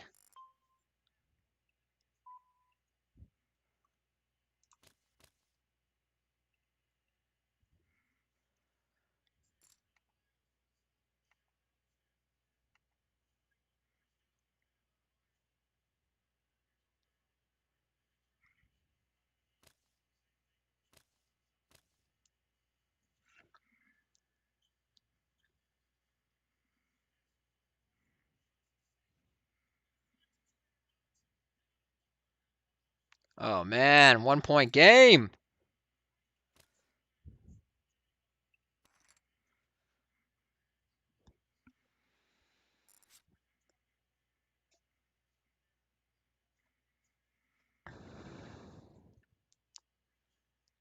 Tatum with some moves. Oop, got his balance and smart.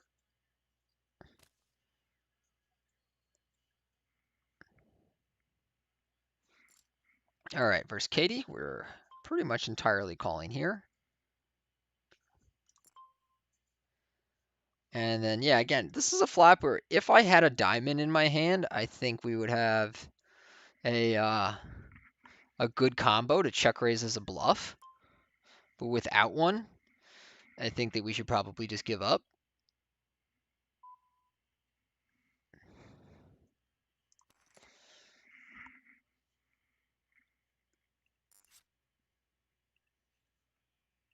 Same hand, but suited.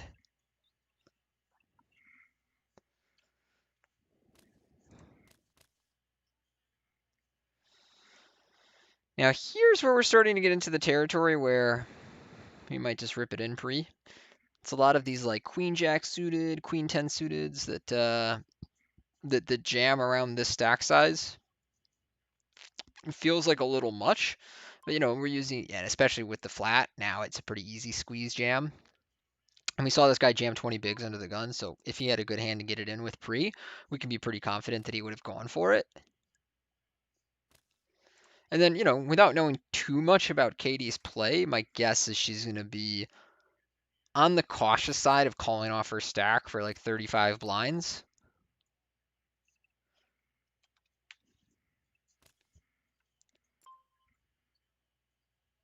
She seems to be opening a fair bit as well, which makes me like the jam better. What's up, Nick B? I'm doing good tonight. Yeah, clearly, Jer, he thought he was gonna get a bounty or something. I don't know what was going on with that one, right? He just like snapped me with king high.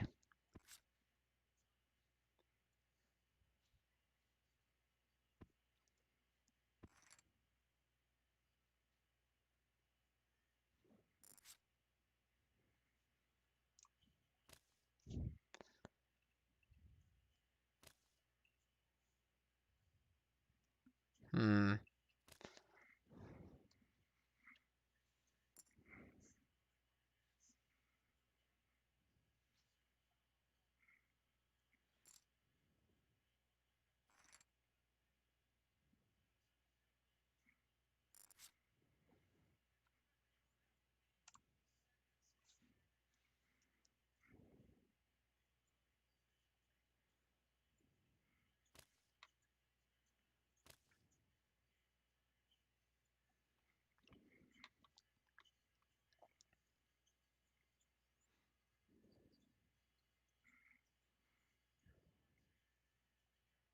Kemba. Ooh. All right, Miami by 2 and exactly 2 minutes left.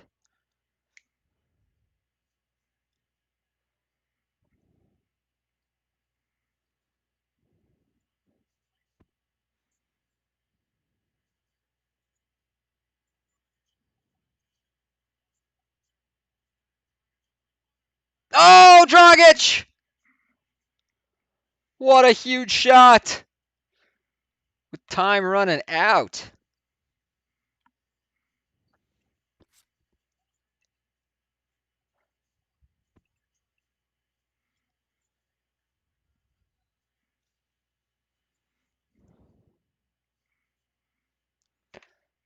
Wow, Miami by 5 with 90 seconds left. Are they really going to go up 2 in this series?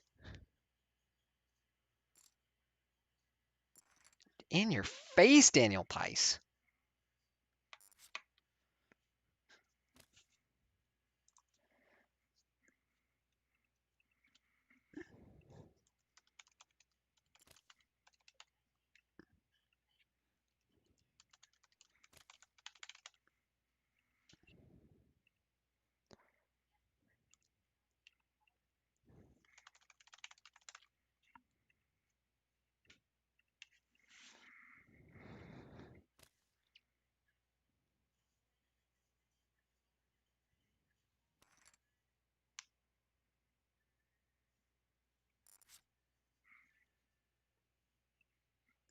All right.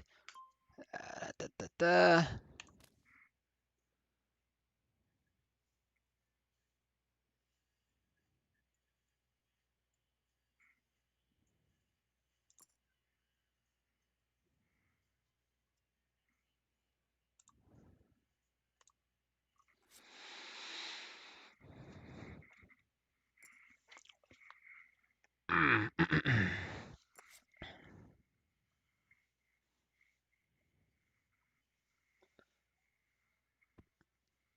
I do love that one, hardcore. Get see that's that's how poker is. Some of the times you're just like, ah. This one's going pretty well so far. Okay, so we are gonna drop our 5-3 offsuit. That's a pretty easy one.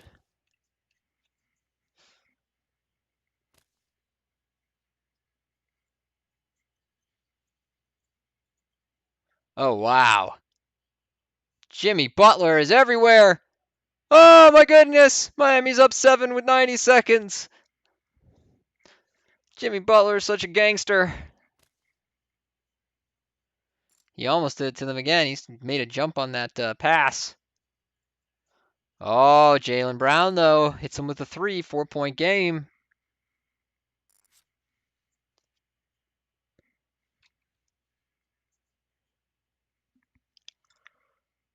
Ah.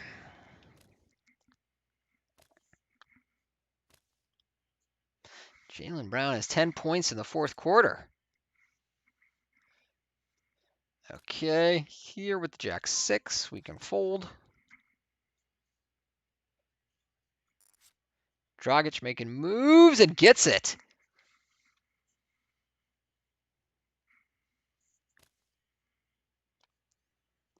6-point game with a minute left. Wow, Miami is actually going to go up 2-0 this series. This is crazy. Oh, wow. Jaylen again with the deep 3. Stream team, this is nuts.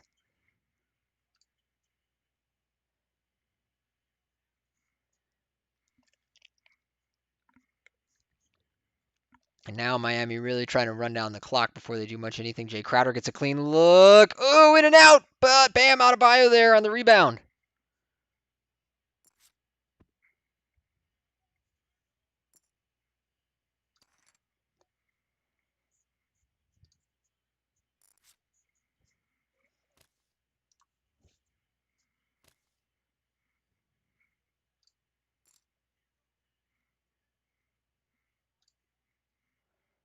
Is that turnover, Miami?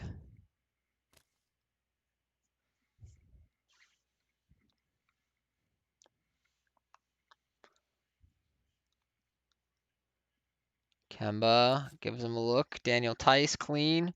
Oh, but Jaylen gets a look. Oh, no. Miami rebound. Bam. He's got it. Yeah, you got to foul him. There's only 10 seconds left.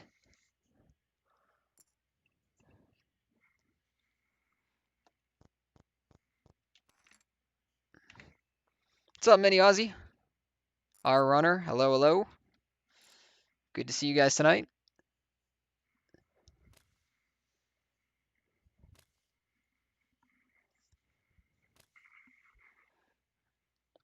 What's going on for the stream team?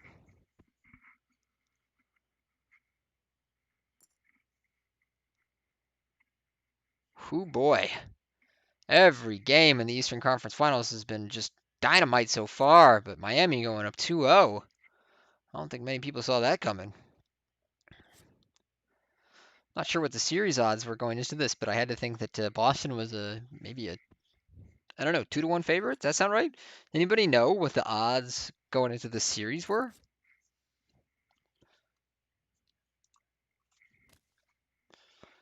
All right, so this is level 15, last level of registration.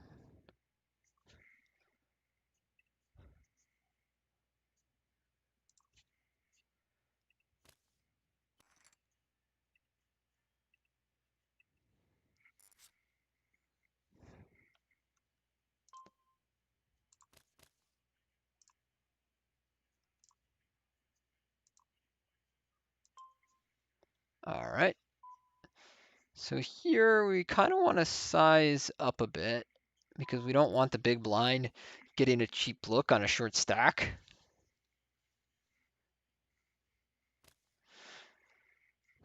Jimmy Butler, not the most efficient game, 4 of 11, but man, he's just big in those clutch moments. And then Jin Yang gives us the jam. Yeah,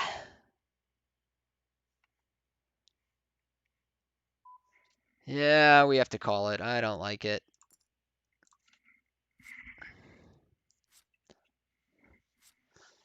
Problem with calling that hand is like you're basically praying that your opponent has ace queen or an underpair. Like for the most part, you're calling the flip. I honestly don't know if that is. I'm not that certain it's a call.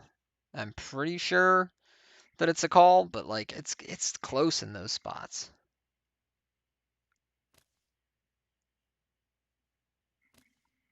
Okay, here we'll have a call against a jam and a jam against a limp. Yeah, I just, for somebody who jammed 20 bigs under the gun, I don't really worry that he's trapping me that much, and we have a pretty sweet hand. Theory-wise, this might be the kind of hand that checks sometimes, so we have some aces in our range getting to the flop, but I don't think this is somebody that we want to play balanced against. I think this is somebody that we just think we're never getting trapped, and this guy's just going to limp fold too much.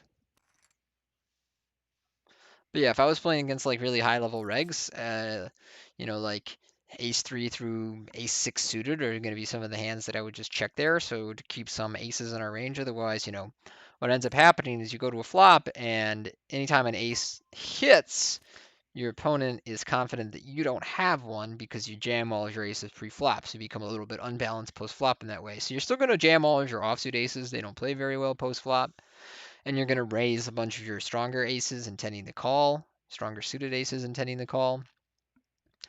But those small middling ones are the ones that want to mix in checks in order to offer you some balance post flop.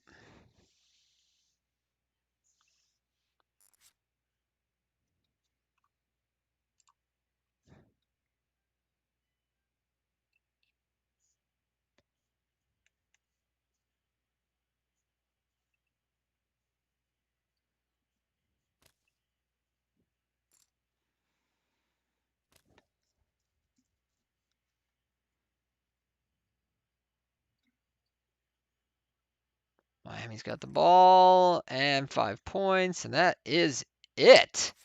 Whoa. 2-0 Miami.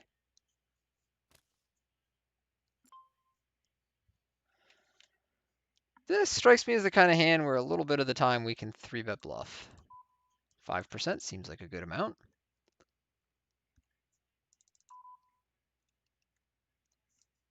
What in the hell? All right, now it's gone way too long.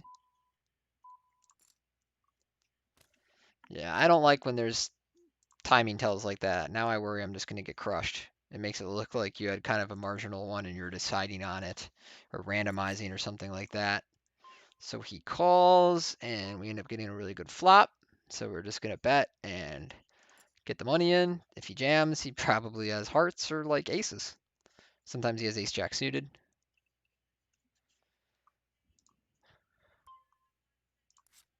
Yep.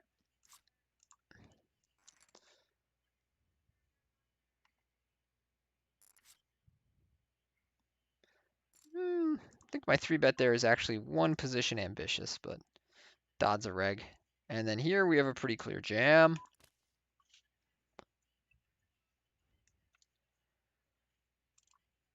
Actually, yeah, so that last 3-bet was one position too early.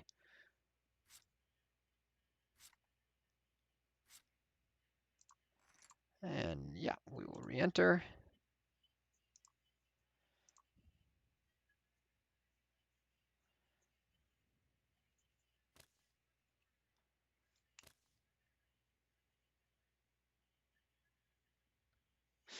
And Jimmy Butler, what a difference maker. Philly lost him. They fell off a cliff. Miami gets him. They are potentially going to the finals. But yeah, that King Jack hand was actually not very good. And who's your Dodd's a reg, so he's just really not going to make mistakes against it. But yeah, forgot to check things, and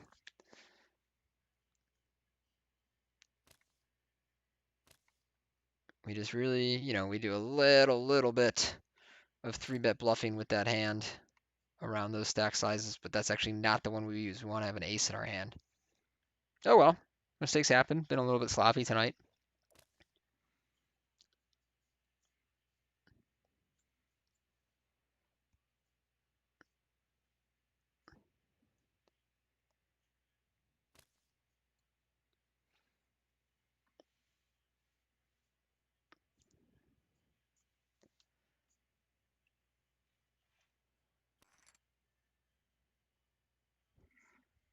Jimmy Butler, the difference maker, though. Good for him.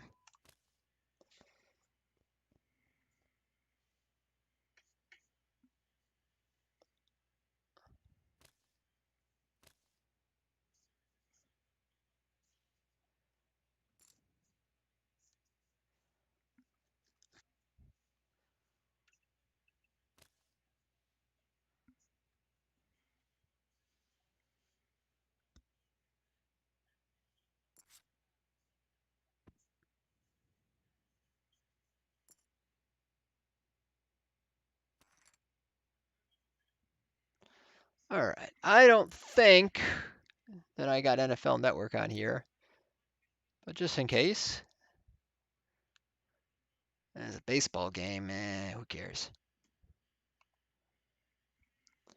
And then our ace 10 here is a very thin shove, but we're going to go for it. Ooh, multi-way.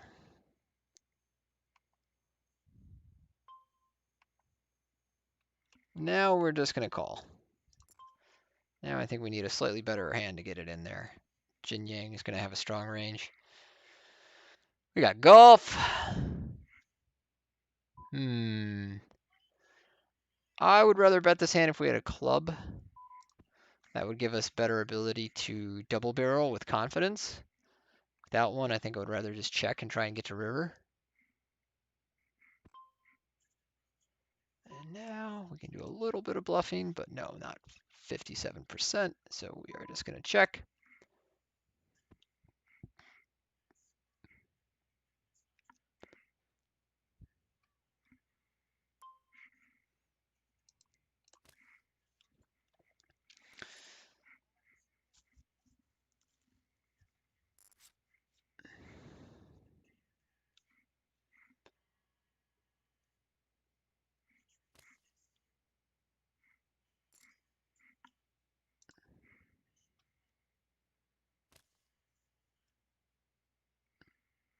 No luck so far. I didn't. Yeah, NFL Network is kind of enough of a luxury channel that most hotels don't carry it.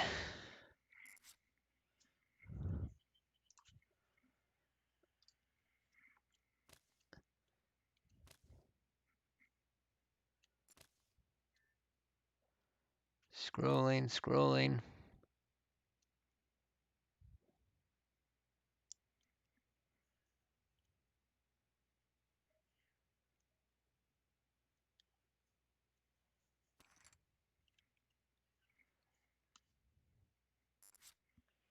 TV Azteca.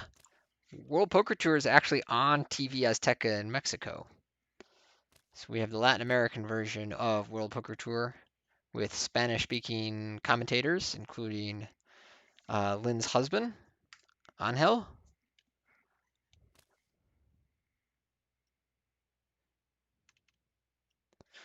But no NFL Network.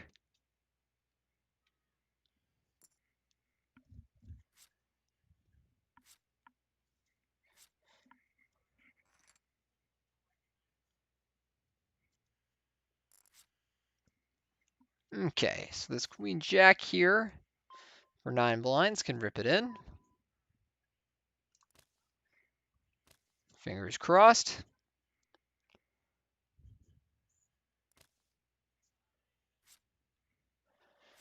Hold. Got him.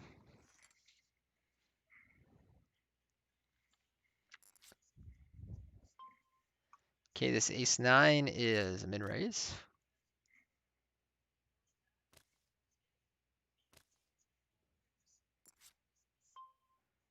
And then a board where we're going to have a range bet. I don't know if that's actually something we use the small sizing on. Jack 6-4. Not so sure about that one.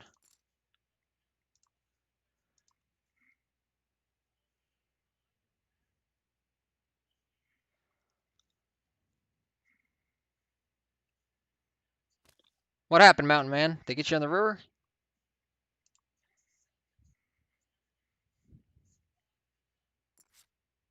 All right. So again, a spot. We're gonna want to use the small size. See, this one's not bad. If Katie check raises us, we're gonna have to give it up though because we're just gonna give her credit for a strong king, two pair, and our having the jack of clubs and the jack of diamonds just blocks a whole bunch of. Let's see. Yeah, we block all of the stuff that's peeling unpaired. So I think we're just gonna want to have more checks. And then if she piles chips on the river, it's pretty gross. Blah. I mean, we block so many of the missed hands. Ugh. And without knowing too much about Katie, this is not fun. Let me think about this. 9-7. Still 9-7. There's, I mean, like the jacks are involved in just so many of the unpaired hands that she has. I just don't really think this is the kind. Like I'd rather call with pocket sixes than pocket jacks at this point. I think we're gonna give it up. It's just we're like begging for her to have 9-7, right? Because she's gonna value bet that size with a king, and then a whole bunch of her bluff combos are gonna be stuff like queen jack, jack nine, queen nine, jack whatever of clubs, jack whatever backdoor diamonds.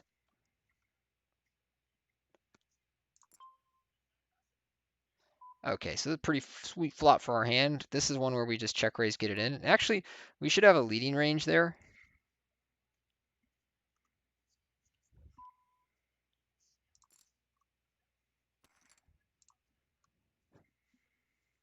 It's certainly on that board. It's one we just want to check raise flop.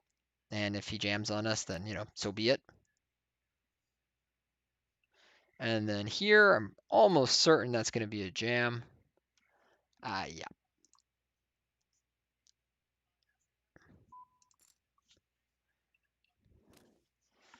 Pretty much all the suited aces are, if you want to simplify your strategy.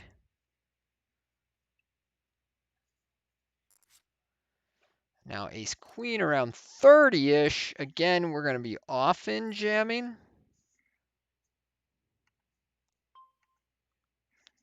Ace queen is just kind of the hand that does a lot of jamming in the 25 to 30 big blind stack size.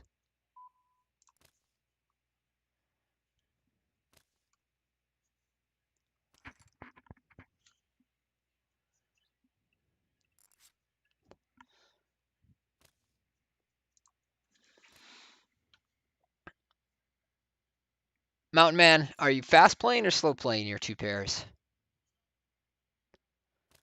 Air Herbs, Bengals 21-10, less than 1 minute to have to wait. Wait. It would be Browns 21-10, right?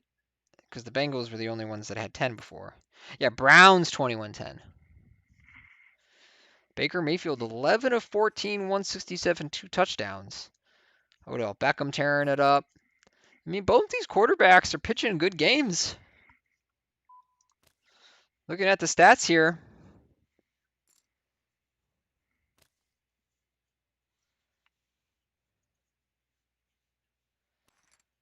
Burrow 17 for 23.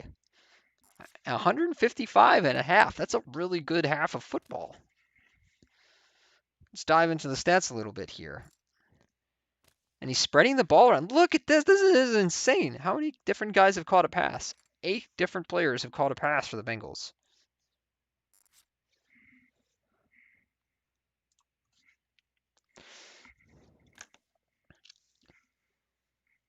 Ace 2, he said, this is the worst run I think I've been on as far as getting it in most of the time with 3-1 or 4-1 and losing like 50%, 90% of those. Whoa.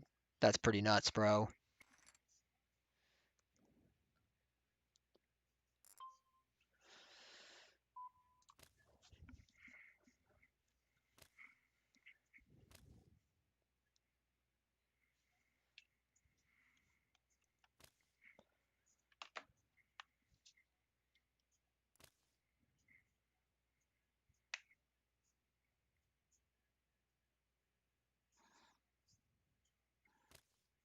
The Kings got a new GM.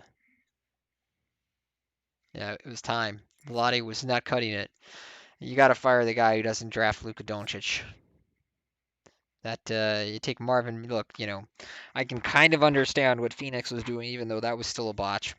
But to take Marvin Bagley over Luka Doncic is it's inexcusable. It's a fireable offense.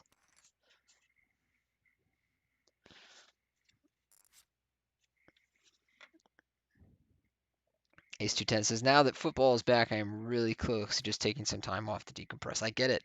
I get it, bro. Poker can be very frustrating. It's a great game, but it can definitely be frustrating.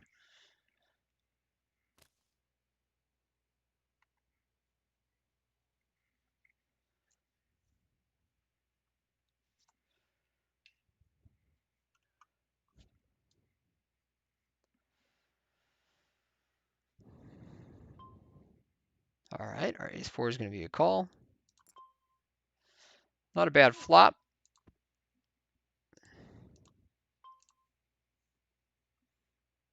I would imagine this hand mixes, check raises, and calls. And then we have a 3 advantage, so we can do a small amount of leading, but I don't really like. We don't have that many 3s that peel against the mid position 2 range. We do have some, but not a ton.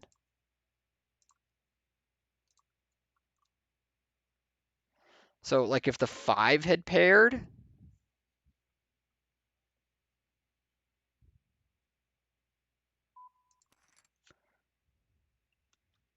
then I think we should be leading.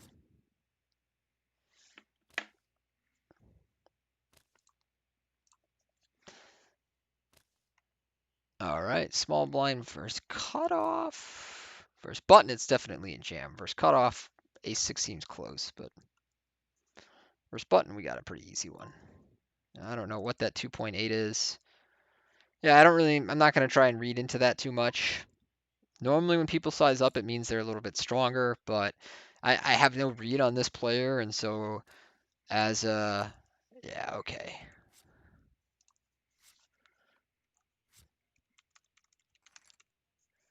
All right, they got us. So yeah, often when people size up in those spots, it's to try and encourage jams because they're strong. But without knowing that against the player, I don't think that you should really divert from your normal strategy very much. So we got absolutely wrecked on the stream today. Just burned up a bunch of bullets and various things. Let's take a look at what we got going on tomorrow. Tomorrow we have, what's the event? Tomorrow is a 215 6 max. I love 6 max. That's great news. Big 6 max fan. You got that tomorrow, and then another progressive bounty on Saturday, and then Sunday's the big one. Already 189 players registered for that. So that's going to be it today. They got us, and we will be back tomorrow at 7:30 p.m. Eastern Time, 4:30 Pacific for that 215 event. Wishing you all the best of luck in whatever you're playing tonight. And we will see you here tomorrow. Thanks for hanging with me here, boys and girls. Oh, yeah, I said pitching good games. Yeah, I like to say that about quarterbacks.